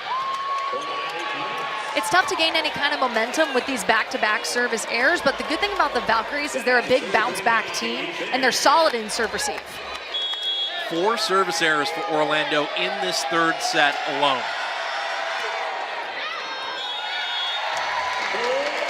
They'll benefit from one the other way. Sometimes it's contagious. It's a thing. Speaking of serving, Kaz Brown, I think, is an underrated server in the Pro Volleyball Federation. Doesn't have a ton of aces, but for a while she was top 10 in the league. Absolutely, and their last home match, I think she dropped like 2 or 3 in at the right time. And MK White checks in for Orlando. Spent a lot of time on the practice squad last year. Hit north of 300 throughout the season. No touch by White and her teammates at the net. Point Orlando. And a challenge by Indy. Carly Scott was extremely confident after she hit the ball that there was a touch. In fact, she cheered with her team because they thought they got that point.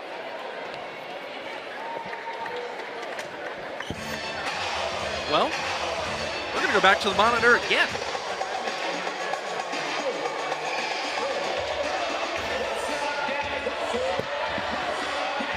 On the conversation of Carly Scott, she was extremely effective in that first set. She's one of the reasons why the Indy Ignite took it. And since then, she's only recorded 8 kills on 27 attempts and 2 errors. This would be a big one for them to get, also getting her back involved.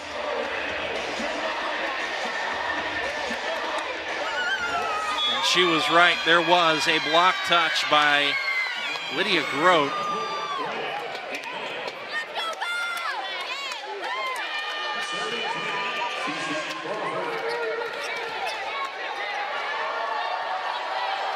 Give the point to Indy.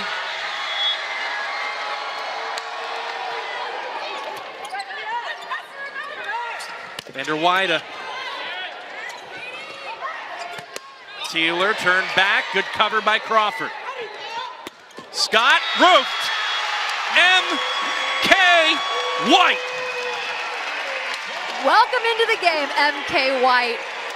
One of the strengths of MK is her block, and you see how disciplined she is. She's patient. She's not making a break one way or the other. She sees the set and then makes a quick move.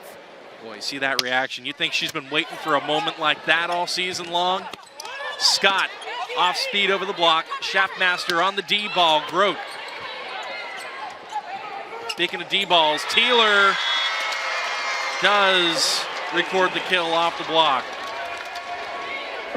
Johnny Teeler just finds a way. She is getting set a lot, and she can carry the load that, let's say, an 0-1 usually gets. She's that load carrier for this team. I was thrown there by some of the younger fans here supporting Orlando that started cheering. I think they like to see blocks in general. And I thought, is there something I missed? Abercrombie, well-placed ball inside the back corner. Beautiful to that deep area 1 zone on the court. So much power and strength behind that swing. 2-point lead for Orlando.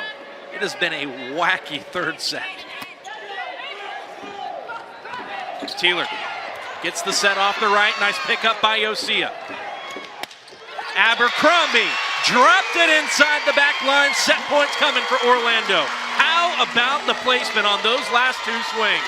And this is why it's difficult to play defense against her, because let's say the block sets up a little bit more in the angle because she just hit to area 1. Well, then she's got the line open and she can pinpoint exactly where she wants to go.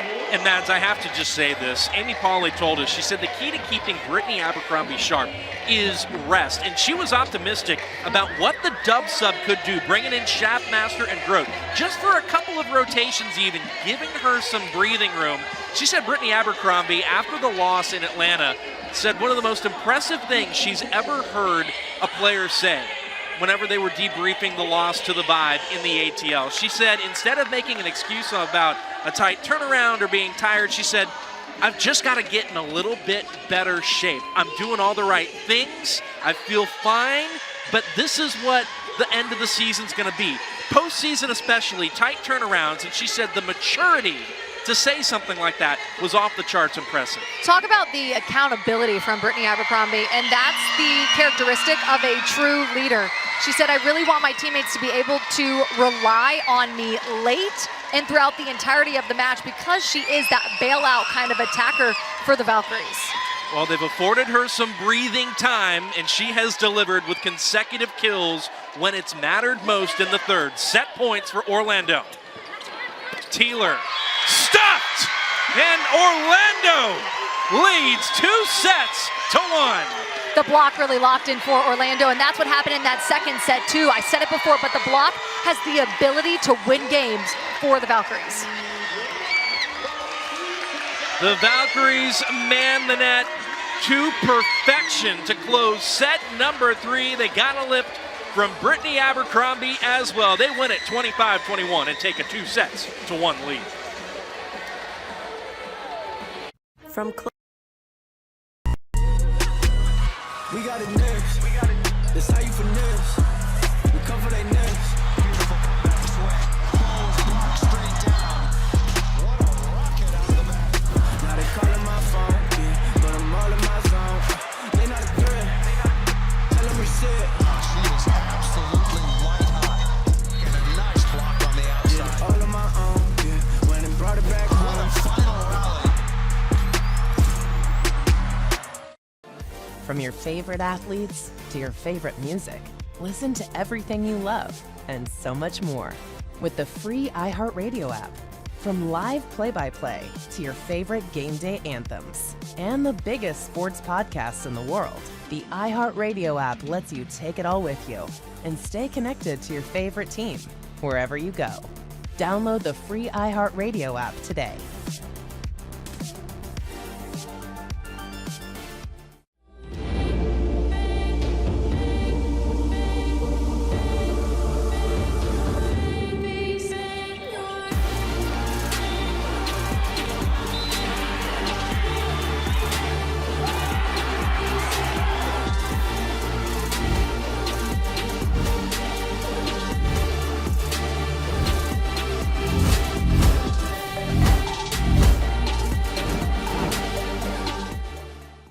When I hear it coming up like that, I just know that things are gonna end bad. La la la la la. I'll just keep dropping it, like there's no stopping it.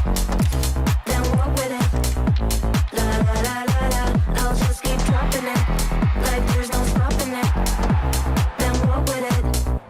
La la la la la. Pro Volleyball Federation Season 2. Tickets available now.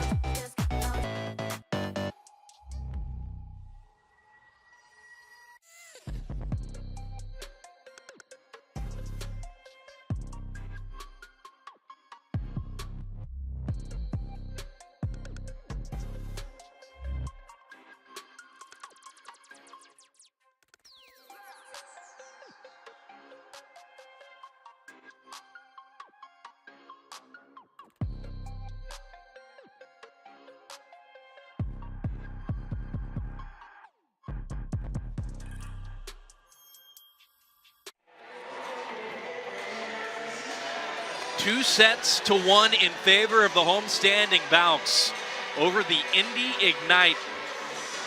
A back and forth match, a back and forth third set. There's a handful of challenges, a scoring inquiry. A replay. A replay. We've done a lot. Must-win set for the Ignite. And there's Lydia Martin out of the middle. This is how set one started for Indy. It was Martin who got the scoring started, and they will want to keep feeding 22 and orange as often as they can. Lydia Martin does a good job at being up in transition also. That's the sign of a good middle. You got to get back and be up every single time. Carly Scott serves. Martin out of the middle once again.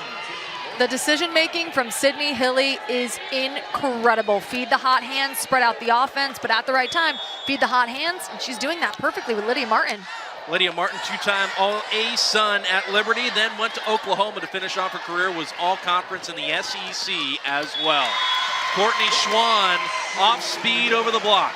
It's so good. It is so difficult to read because she's coming and she's established the fact that she can swing. Defense on their heels, not ready for it. Off blocker Baird is there, but it's coming at a pretty high point and it's not loopy, so she's not able to get it. How about MK White getting the assignment to start off set 4, and that would have taken way too many contacts to get over if you're Indy.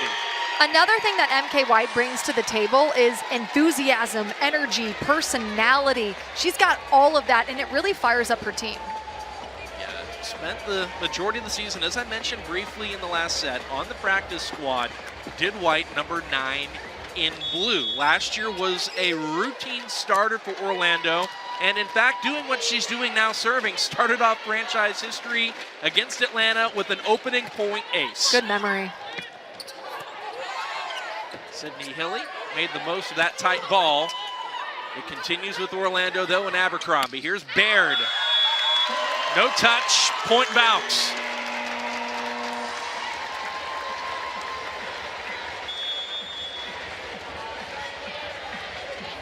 Another challenge by the Ignite. They think that ball was touched.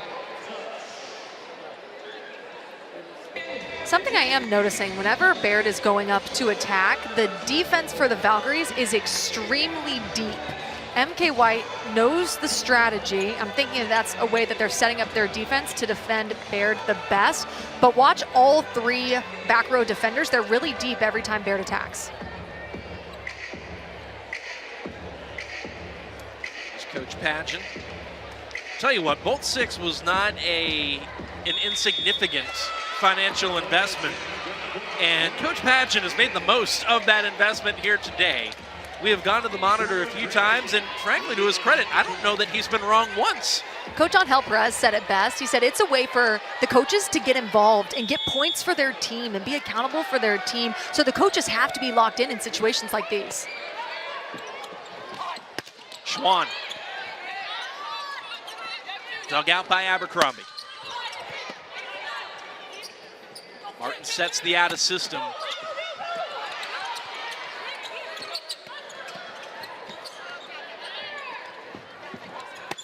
Another back set for Teeler. Vander Weide got her hand out of the way just in the nick of time, and that expression says it all. She is happy that she missed that ball. The block touches on both sides of the net have been really good, and same with the covering. I once had a coach tell me that covering is the most selfless thing you can do in volleyball, and both of these teams are really disciplined when it comes to that. Now it looks like we're making sure that the antenna is tight. This is another example of why these referees are so good, because it comes down to all these meticulous things that has to be tight. And I love the fact that he's taking time to do it, because it means he really cares about all the little things. I'm just amused by all the random pauses we've had in this match. And they haven't been necessarily all random. I mean, there are lots of challenges, and you know what? You're entitled to use them. Oh, boy. You know what that means? Fans that are coming are getting their money's worth. They're not in and out quickly. No. Make a trip to the concession stand. Get yourself some popcorn. It's been a fun match.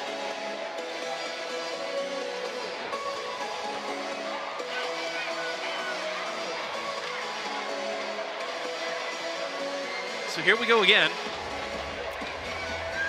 I think it's interesting, too, with this delay, Amy Pauley hasn't given up the ball to her server yet. She's kept it. It's almost like Amy Pauley's going to go back to serve. Now she's giving it up to Brittany Abercrombie, and I think that's an interesting decision, right? Sometimes even just having the ball in your hand while you're waiting can make a difference. And so now Brittany Abercrombie can just go right into her routine. It's a really good point. Good thing to notice. I bet Amy Pauley does want to go back to serve. She is still the all-time Diggs leader at Alabama, so she was a wonderful player there. Nice pass. Baird off the pin, kept up by Yosia. Shampoo on the run, sets Schwann. That's out. It's a missed opportunity for Indy because Shampoo was on the run. She wasn't really up there all the way to block. So that error was definitely a missed opportunity. 4-3 Orlando. Boy, 2 Ignite players tried to pass that same serve. Baird does blow up the block for a kill, number 99 in orange once again. A testament to the depth of this Indy team. I mean, Lekator member Mena had an all-league year going. Maybe she could have been she would have been firmly in the conversation for League Player of the Year. Let's not mistake it. And unfortunate that she has gone down with injury. Great defense by Orlando. Baird, good stretch by Vanderweide.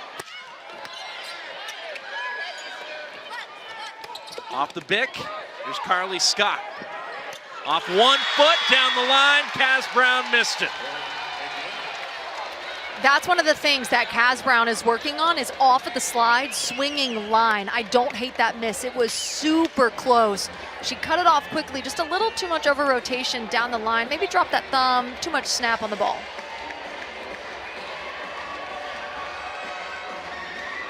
Five 5-4, Indy leads. It'll be Teeler to serve again.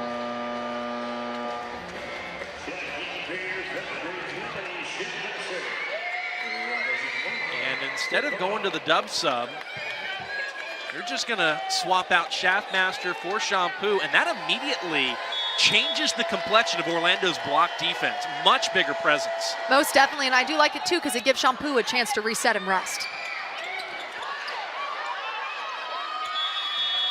Underhanded out of play by Kaz Brown after being turned back by the block.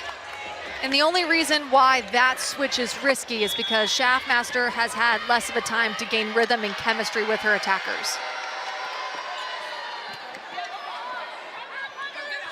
Out to the pin, Schwann off the block.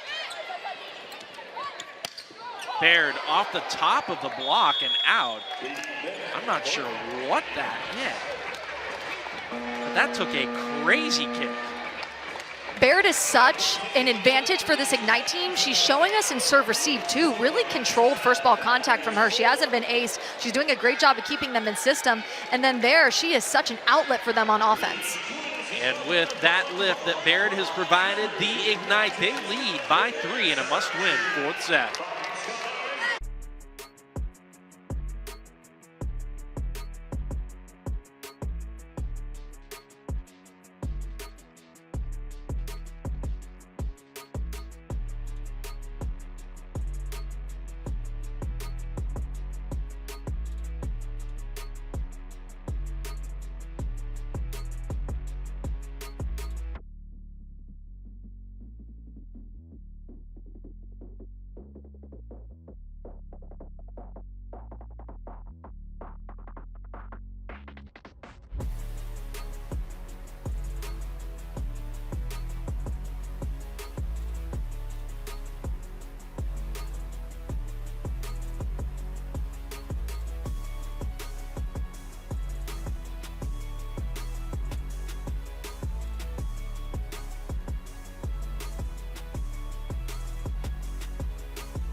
Back here in Orlando, Indy leading at 7-4 in the fourth as Johnny Teeler serves.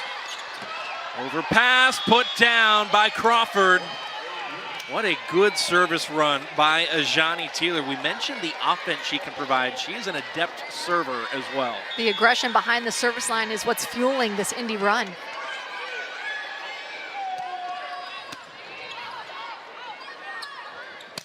Abercrombie, dug by Teeler. Out of system for Baird, dug by Scully. Schwann off speed over the block and down. I like that set from Shaftmaster, nice and high, giving Courtney Schwann the ability to reach up, contact it at its highest point, and that really allows her, if you don't rush her, to choose between her attacks and then contact it really high. 8-5, Schwann serves. Hilly running the back row. Carly Scott tried to put it away. And that is knocked out of play by the Valkyries. Even though it was out, that does show how nice it is to have a really tall setter. She could go over on one with it, or on two with it, and just barely out. Service error, point right back to Orlando. MK White coming back in. She really provided the spark for this Orlando team in the third set. Got the starting assignment here in set number 4, did White number 9. Her fellow middle, Kaz Brown, serves. How about that back set by Hilly to Crawford? Vander Weyde. Baird gives chase, free ball to the Valks. Second effort for Vander Weyde, this time it's a kill. Pretty set. Good connection to Vander Weyde, who swings high and off the top of the hands. With how fast that arm swing is, if you're not up and pressed with those quick hands to the ball, she's going to be able to tool off the top of the fingertips. So Brown stays back to serve. The lead is trimmed to 2. Drops it in short. Baird had to hesitate, and MK White puts it down. Offense took too long to develop for Indy. First contact on. Watch the patience. Shot block, beautiful. She could read that from a mile away, so she delayed her jump. Really well done.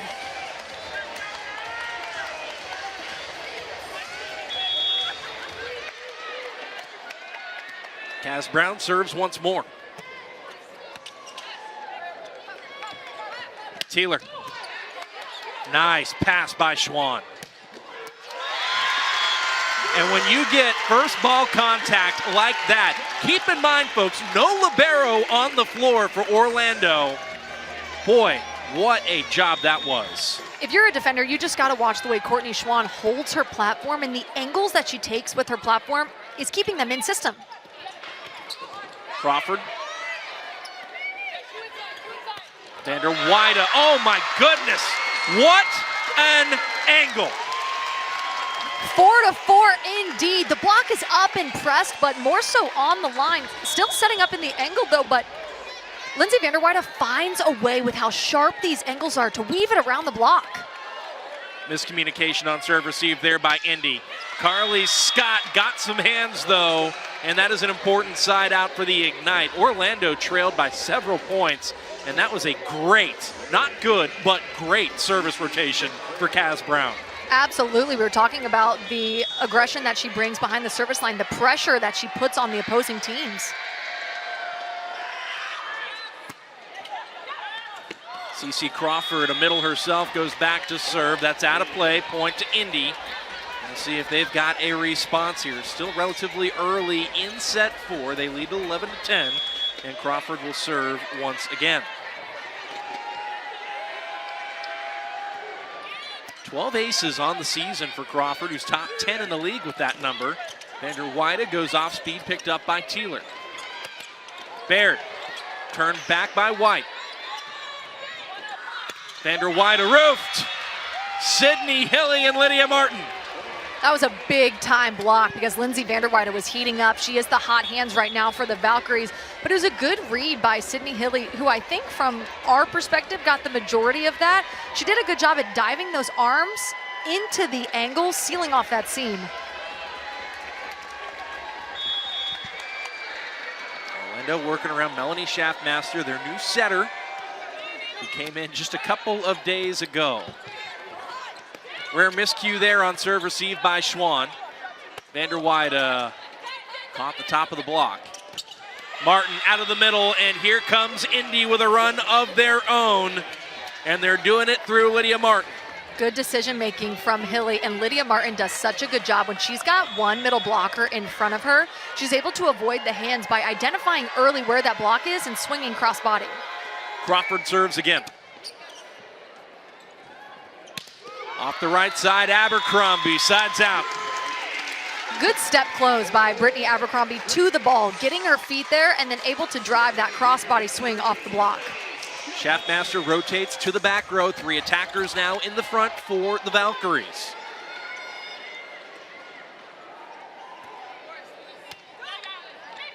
Great first ball. And Martin puts it away in a hurry. Go off, Lydia Martin. She creates so many angles for herself because of how high she contacts that ball. I love that she got an opportunity to start, and she has just been running it with it ever since.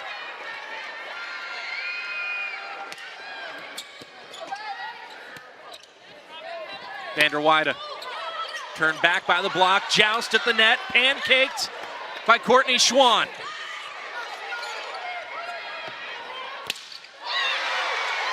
Strong block touch, still playing. Not anymore! MK White, have yourself a night. Welcome back. Watch her seal. It's so beautifully done. It's quick, fast arms, and then there's the spark that she provides, coming back into her team, energizing everyone. 2-point fourth set, that is tight. Point Orlando. Sydney Haley wanted the referee to call Courtney Schwann over the net. You can't go over the net and contact the ball and interfere with the setter. But nope, no such luck. And now the Valkyries are only down by 1. This is a good service run. Vander Weide serves. Martin says, yeah, that was a good service run, Madison. Let's put an end to it. That's Lydia Martin's 5th kill, I believe, on 7 attempts. No errors, hitting around 700. Incredible efficiency by her. Madison, it's almost unfathomable when you say that she only took 6 swings between set 2 and 3. Wow, and so that really just shows how much of a propeller, for lack of better words, she is for this team. She's able to give them the lead and is so efficient at that. MK White missed the sideline. That'll send us to our midway media break. Indy's got to have the 4th set. They lead it by 3.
Back here in Orlando, the Indy Ignite lead a must-win 4th set by 3. Carly Scott gets us back underway off the midway media break, and that is a big-time missed opportunity by Lydia Martin. Tried to put away an overpass and missed the sideline with it. Circle that point right there if Orlando finds a way back. The Valkyries are saying thank you. Usually on an overpass, you get that shoved right back in your face.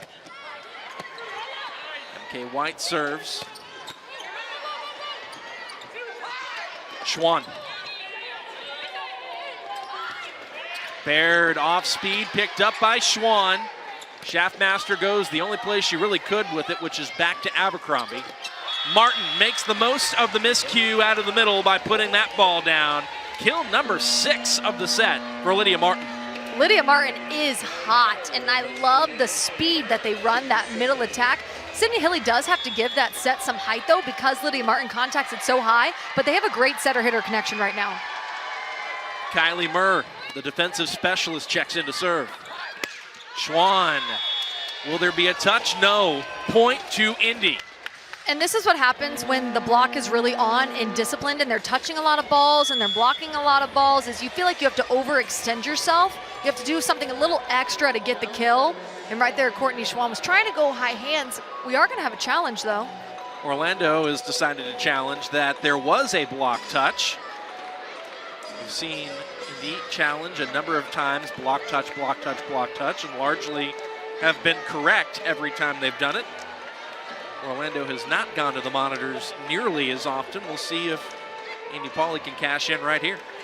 And even if you are not rewarded back with that challenge, and if you don't get the point, it is still a second to reset, take a beat, have a little timeout, because the Ignite does have all of the momentum.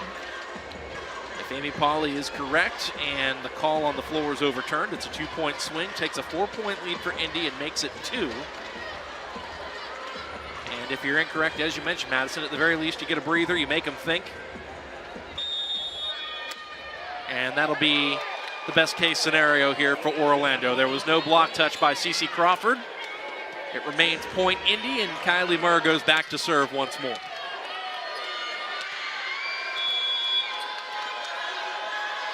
Five-time All-Big Ten between her career at Ohio State and finishing up at Minnesota, Murr, number 6. And speaking of number 6, Brittany Abercrombie, the USC Trojan who's cut her teeth all over the globe playing international volleyball, has made the most of her impact, or the most of her opportunity, I should say, here in Orlando. And we've seen Brittany Abercrombie swing every which way, right there, going sharp through the seam. Lead down to 3. Less than ideal first contact there by Beard. Both teams scrambling and trying to operate the offense from beyond the 3-meter line. Out of system from Scott to Beard. No touch by the Valks. Point Orlando. Looks like we're going to get another challenge, folks.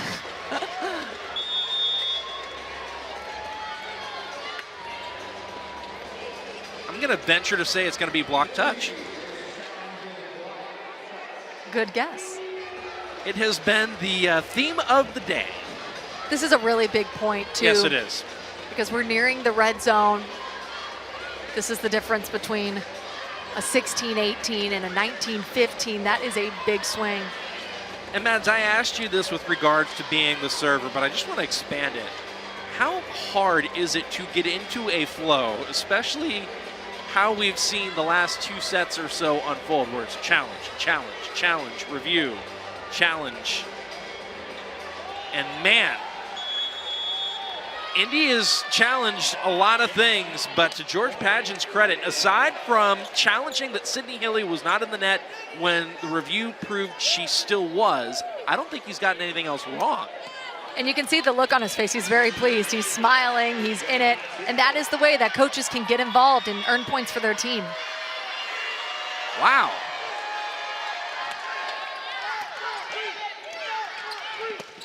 Brown turned back. Schwann gives chase. Great defensive effort, but it's a free ball to Indy. Opportunity for the Ignite. Off 1 foot, Crawford kept up by Vander Weide. Orlando digging deep, trying to stay in this point, but to no avail. The block defense too much to handle. Cece Crawford is invasive, and she also saw right there that the outside attacker was going to swing sharp. So she dove those arms into that sharp angle and shut it down. That was a really good read by her. Crawford, number 12 for Indy, one of the top 10 blockers in the league. 38 coming into the match, ranked 7th. Schwann. That's a kill for Courtney. Nice correction by Courtney Schwann, really following through with that attack, tooling the outside arm of the right side blocker.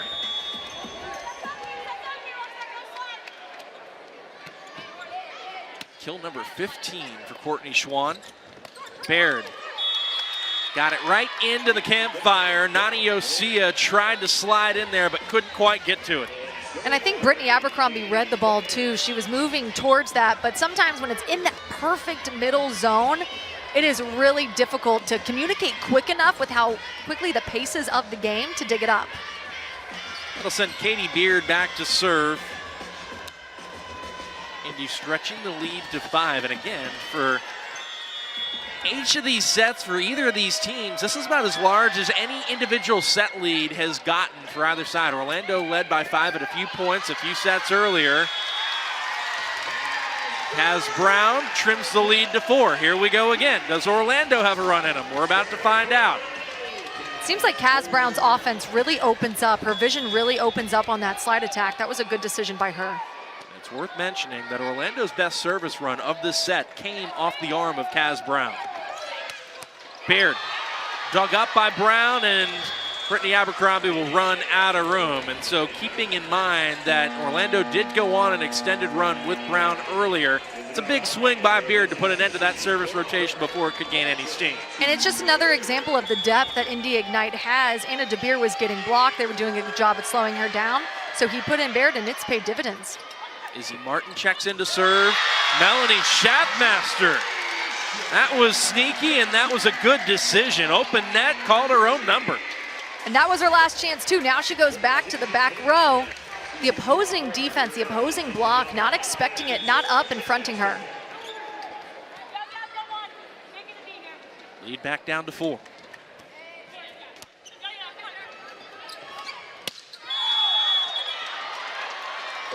Orlando is in the net.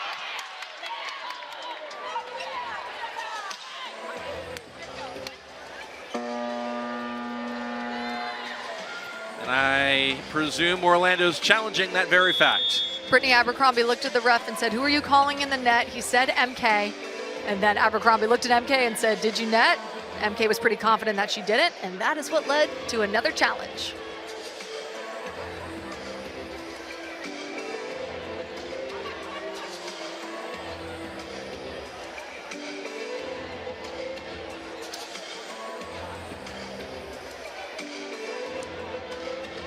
Five-point lead as it stands for Indy.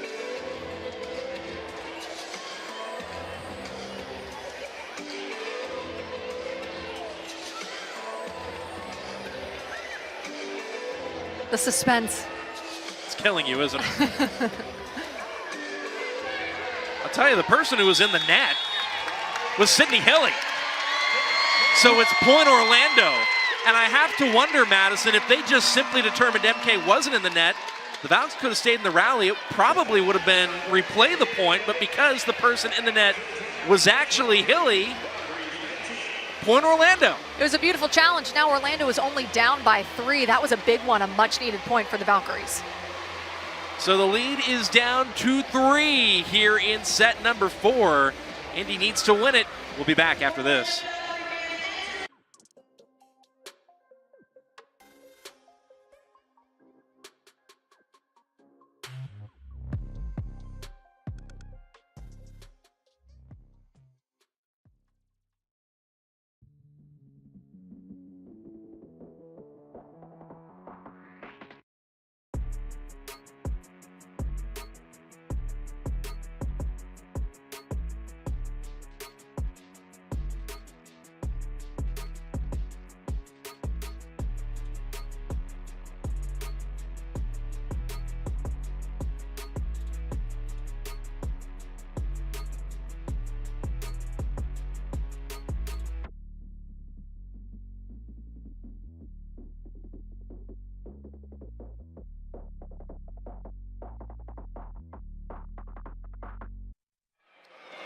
Back underway here in Orlando, late set 4, Schaffmaster serves. Scott on the attack.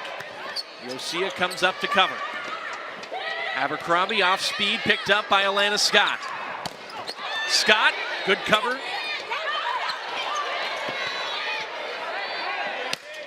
Abercrombie is roofed. Lydia Martin and Carly Scott. A big part of blocking is about the middles getting there enclosed. Another big part is about the pin, setting it in the right position. So that was really good placement by Carly Scott, diving in, seeing that that set was tight and a little inside. Well, it looks like MK White lost a contact, so I think we've seen just about everything we can see here in this set alone. All the boxes have been checked. And if they haven't, I would love to see the one that hasn't.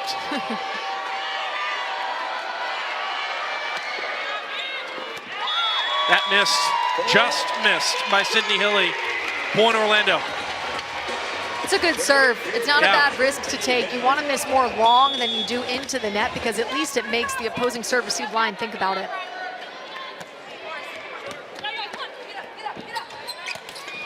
Misconnection. And here come the Valkyries. You wonder how long Indy's going to let it go. No, there you go. I was just wondering how long you let this go if you're Indy before you call a timeout. It's going to be really imperative that the Valkyries go back to serve and make this in. You do not want to give the Indy Ignite a set point. Indy's still on the doorstep, perhaps of forcing a fifth. Orlando's on a run, though. They only trail by 2 in set 4.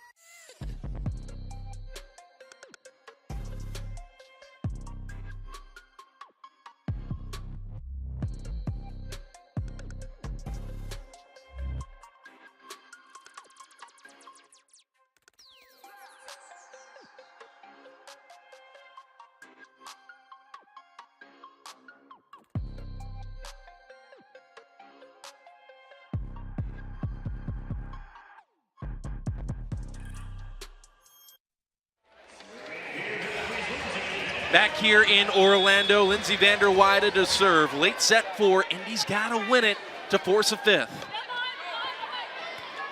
Hilly on the run, sets Scott. And Carly Scott finds a seam and puts that ball down to bring up set points. Good service pressure from the Valkyries. One of their goals was to get Sydney Hilly moving, but the cleanup play from Carly Scott, who's now back to serve, is superb.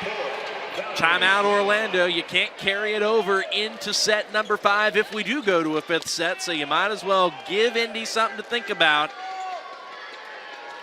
and huddle up in front of the bench yourself. Madison, what stands out to you here in set 4? You read my mind. We must have been doing this for a long time. And together. And together. How tightly contested this is, how this is going back and forth. The Valkyries are only down by 3, but they've gone on runs as of late, and it really does still feel like it's anybody's game. What stands out to me right now is the blocking discipline that both of these teams are showing. Even if they aren't stuff blocks, we actually have seen a good amount of those. They are really positive block touches. So we've seen a lot of long rallies because the defenses are locked in. You get the feeling for Indy, a win on the road, forcing a 5th and finding a way maybe in a 5th would be another huge momentum builder. And for Orlando, who has been bitten by the injury bug, if you can find a way and beat a really good team like Indy, that could be a real boost for the Vals. Most definitely, especially because we're 2/3 the way through the season. There are those bubble teams that are trying to break into the top 4. This is a big win on the resume for either of these teams. Set points here for the Ignite. Abercrombie turned back by the block, collision by Orlando. Schwann will attack from the pin. Hilly sets Teeler, and off to set 5 we go. Teeler wanted that ball to be done. She wanted to finish the play on that swing. I love the aggression. Courtney Schwann trying to get set back up, leaving just enough line for Teeler to take advantage. 25-21, Indy in a must-win set 4. We are going to go the distance at Addition Financial Arena. We got it next. That's how you finesse. We come for they next. Beautiful swing. Pulls block straight down. What a rocket out of the back. Now they calling my phone, yeah, but I'm all in my zone. They not a threat. Tell them reset. She is absolutely white hot. Get a nice block on the outside. Did it all on my own, yeah. When it brought it back home. What a final rally. From your favorite athletes to your favorite music, listen to everything you love and so much more with the free iHeartRadio app. From live play-by-play to your favorite game day anthems and the biggest sports podcasts in the world, the iHeartRadio app lets you take it all with you and stay connected to your favorite team wherever you go. Download the free iHeartRadio app today.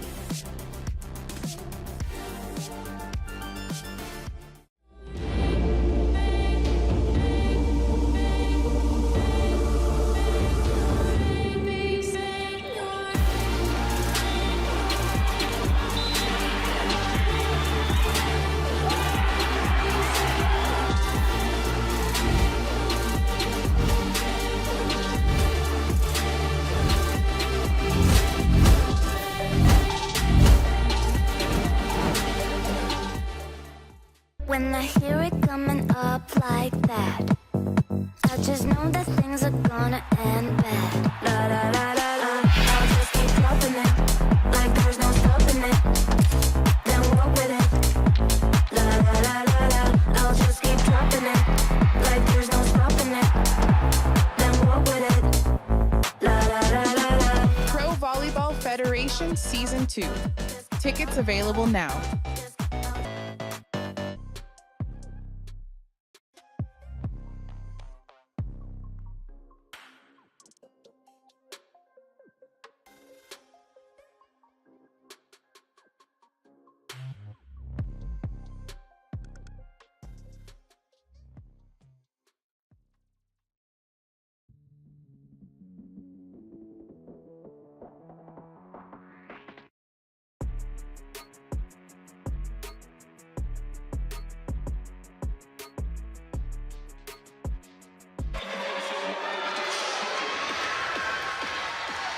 Fifth set drama from the Sunshine State. Indy and Orlando, both in the top 4 of the standings, separated essentially by 1 game in the standings. Carly Scott serves. First to 15, win by 2 for the match. And that ball was popped over for the opening salvo for the Ignite. Sydney Hilly is the reigning PVF Player of the Week. She set a franchise record recently for 68 assists in their 5-set win over Columbus. Her defense is just as good. A franchise record and a PVF career high for Hilly, who set for Omaha a season ago. Good defense by the Ignite. A collision by Teeler and Sydney Hilly. Abercrombie found that back corner, dropped it right inside of Carly Scott. Boy, the Ignite were scrambling and running into each other and left a whole lot of floor open for Brittany Abercrombie. And you know what that shows about the Ignite also? This is a we are not going to let the ball touch the floor, gritty kind of blue-collar team. So Conrad's got a lot to wipe up over there on the Indy side of things, and true to form, the pro he is, he got it done in warp speed. MK White goes back to serve.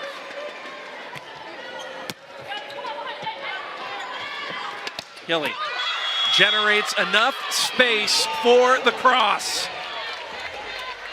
Sydney Hilly's placement of the set is unparalleled. It is consistent. Her attackers love hitting her sets because they know where it's coming. And that sends Lydia Martin back to serve. Abercrombie back to the floor. The block defense asserting itself for Indy. Nobody home in that back line for Orlando. Everybody crashed up toward the net. Coach Amy Polly's not happy about that one. Schwann missed on the 4-to-4 action. This is definitely not the start that you want if you're the Valkyries. However, they are only down by 3. There's a whole lot game left to be played. Beautiful start by Indy Ignite. Back in it, trailing by 2. Orlando dropped the first 4 points of the 5th set to Atlanta at home and found a way to win the 5th set over the Vine. They've cut the lead to 2 here. Abercrombie serves. An opportunity to run some offense here. Abercrombie off speed, and there you go. Good setting decision by Champu. Brittany Abercrombie is locked in this 5th set. They're running her on the D ball. She takes something off of it, goes for the tip, and the defense has to respect the hard driven from her. Something we noticed in some of the commercial breaks, Champu was receiving a lot of tape treatment while Melanie Schaffmaster was in. You can see some of it there as she runs in to set Abercrombie once again. This is no disrespect to Melanie Schaffmaster, but she is new and the connections are developing. If Champu was in any physical way ready to do that, it felt like she had to be in here in set 5. Beautiful, and she reverses the flow to Brittany Abercrombie so well. They have a great connection. Beard, how big has she been off the bench? Huge. That was a huge get by George Pageant to bring her on. She has showed that she's making an impact on the serve-receive line, blocking, and then offensively as well. She's having a standout night. Teeler serves. Off 1 foot, Kaz Brown. Off the top of the block. Elena Scott will set the out of system, and Beard tools the block for the kill. That was already her 3rd kill in this set, hitting around 700. No errors, coming up big.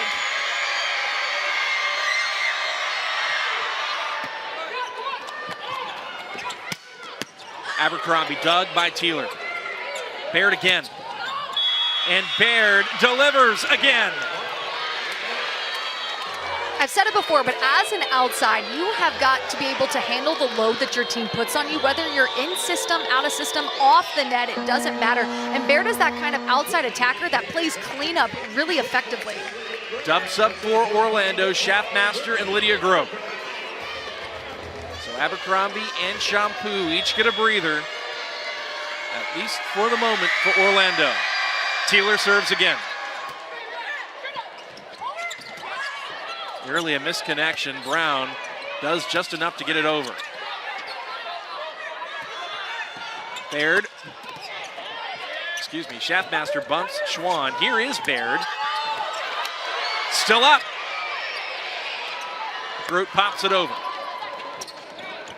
Baird, good cover by Carly Scott. Baird, good pickup by Lindsay Vander Weyden. That's tight, and Schwann swats it over nearly to the floor. Opportunity here for Orlando off the free ball. Grote puts it away. Love that dub sub. You love when it works. Beautifully executed. Maren Grote, although she doesn't have as consistent of playing time, is a big impact player. She's able to be an X factor. You see Cece Crawford a little late to close, opening up a one-on-one situation. Grote's last kill before tonight was on match point at home against Indy. So she steps up here in the 5th to trim the lead to 2 once again as we approach the midway point. Again, only playing to 15 in this 5th set. Baird off the block. Schaffmaster ranges over. Yosia sets the out of system. Vander Weyden comes charging in. Kaz Brown was lobbying for a touch call, but it doesn't look like anybody's making a move to the monitor for Orlando. So that'll take us to the midway point here in set 5. They'll switch sides. Orlando to the left of your screen, Indy to the right. The Ignite leading it by 3.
Back here in Orlando, the Valkyries led 2-1. Indy had to win the 4th to force a 5th. Now they lead the 5th by 3. Katie Baird, their new pickup, serves. Grote turned back, good cover by Schwann. Grote turned back again, picked up by Schaffmaster. Out of system for Grote, and Baird digs it out. Scott picked up by Vander Weyden. Teeler sets the out of system for Carly Scott. Shannon Scully retreats, and a free ball to the Ignite.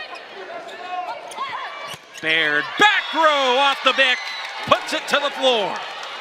Defense is winning this set for the Ignite. Back-to-back blocks, beautiful defense by Elena Scott. Just when you think the play is over, it's not, and they're giving themselves a chance in transition. 4-point lead. 3-point lead. That serve by Baird was out. That'll send Brown back to serve. This is historically a good rotation for the Valkyries, but they need to go on a run right now. No aces for Orlando so far tonight. To 10 service errors.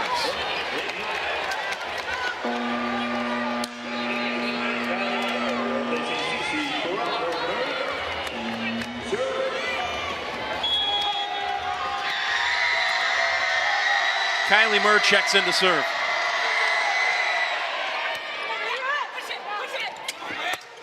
Grote.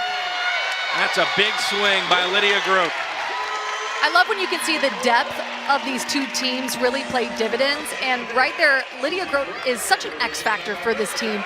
She's hot off the bench. She's not cold to come in, make a couple errors. No, she's coming in and making an immediate impact right out of the gates. Grote selected 17th overall in the Pro Volleyball Federation draft. That was the 3rd round out of the University of Minnesota. Strong serve. What an out-of-system ball by Elena Scott. As a libero, you have many roles, and one of them is out-of-system setting. The touch by Elena Scott is so clean, pure, and exact. And good for Carly Scott to go up there and take a giant rip at the ball. Really brave swing. No relation between Elena Scott and Carly Scott, by the way. They spell their last names different ways, in fact. MK White on the attack. Carly Scott on the attack as well. Scully stepped in. Another back bump. And Scott drops the hammer again. Scott feeding Scott. Timeout Orlando.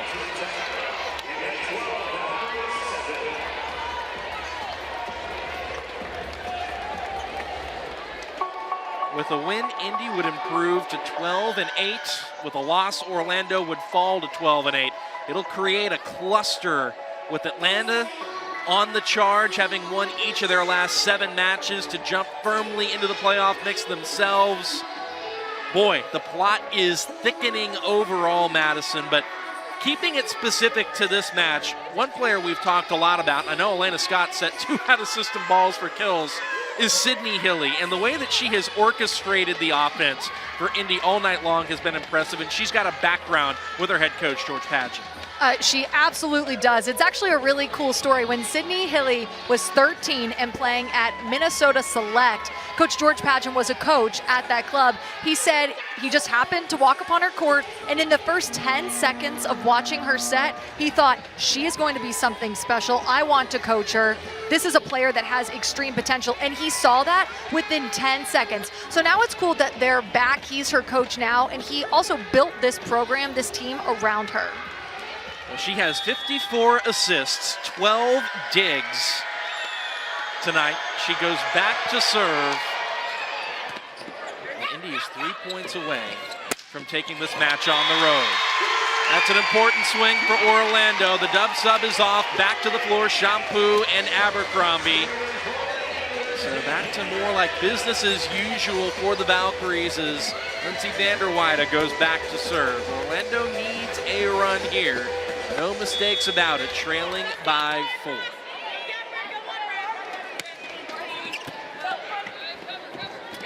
Out of the middle, there's Martin. Dug by Shampoo. Orlando's out of system. Abercrombie goes off speed. Picked up by Elena Scott. Taylor picked up by Shampoo again. Orlando remains out of system to no avail. What a swing by Courtney Schwann.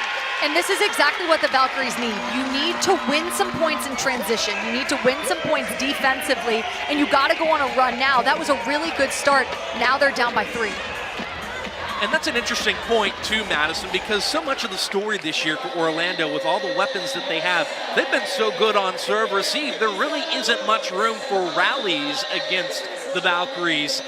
Indy, to their credit, has really made the Valkyries work and sink their teeth into each and every possession, and that transition work has been stressed. Absolutely, and it's such a key factor to the game, especially like you said, when you play at this level, the side-out efficiency is extremely high, especially when you're in system. So in order to win, you have to win some points on defense. Give credit to that point to Shampoo. Put herself in the right position, kind of crashed in on that pocket, laid down, got the ball up. Nice out-of-system swing, too. It's important for the Valkyries to stay aggressive, and that was a nice aggressive swing by Schwann. Orlando, for all intents and purposes, in a traditional sense, operated that entire point without a setter because Shampoo was pulled out on first contact multiple times over. Lindsay Vanderweide will remain back to serve for Orlando, now trailing by 3. First to 15, win by 2 for the match. Indy won sets 1 and 4, Orlando won sets 2 and 3. Hilly goes to the pin, Carly Scott still up for the moment, but that would have been, I believe, for contact. Yep. And that's why you call the timeout. You take a beat, you focus on the side out, you make the server go back to think it was a beautiful in-system pass by Baird to set that whole play up. Lead back to 4. And how about Carly Scott, who waits in the wings to serve? 13 kills, 9 digs for number 18 in orange. Vanderweide to the floor on serve receive. Martin out of the middle, no touch, missed the sideline, point bounce. The service pressure from the Ignite has been really good. They're stressing the Valkyrie. Shampoo is taking a lot of these sets from her knees. MK White goes back to serve.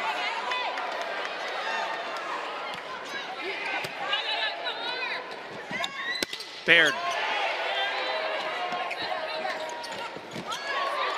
Kelly turned back. Now she'll set Baird a second time. And Baird makes the most of it.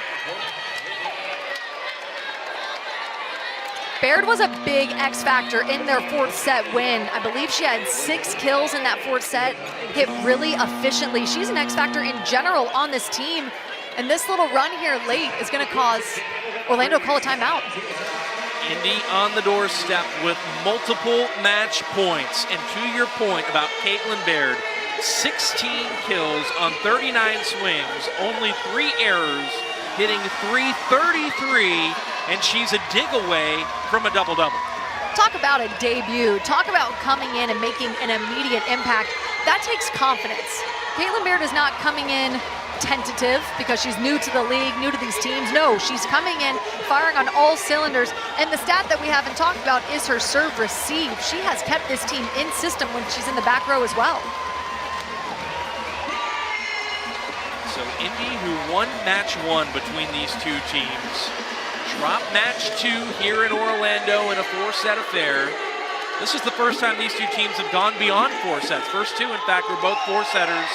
Orlando won set 1 in Indy before they won the last 3. Here in Orlando, they won set 1 in their last meeting before Orlando won the last 3. So in this 5-setter, Izzy Martin serves match point over the back. She really went for that back line. She's got a nice flat float serve. Luckily for the Valkyries, it was out. They followed it all the way to the line, and the Valkyries, 1, cannot afford a missed serve. 2, have to go on a massive run and make some digs.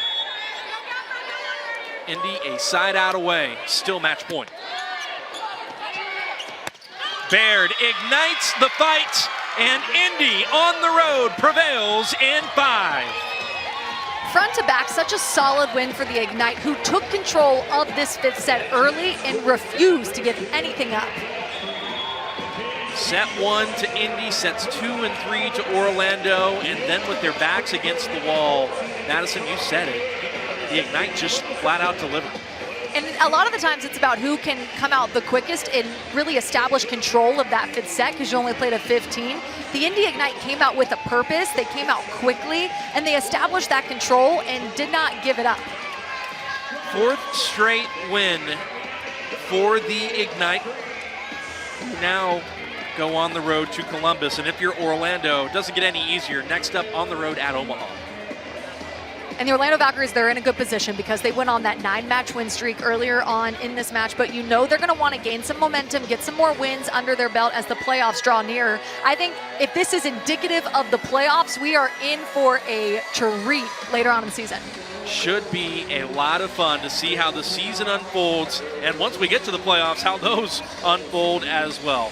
It's been a pleasure to be here to call the action between the Ignite and the Orlando Valkyries. For my partner Madison Fitzpatrick and our entire crew, Sean Davison signing off from Edition Financial Arena, where Indy wins it 3-2 over the Orlando Valkyries, both at 12-8 on the season. Have a great rest of your evening, everybody. We'll see you next time from Edition Financial Arena.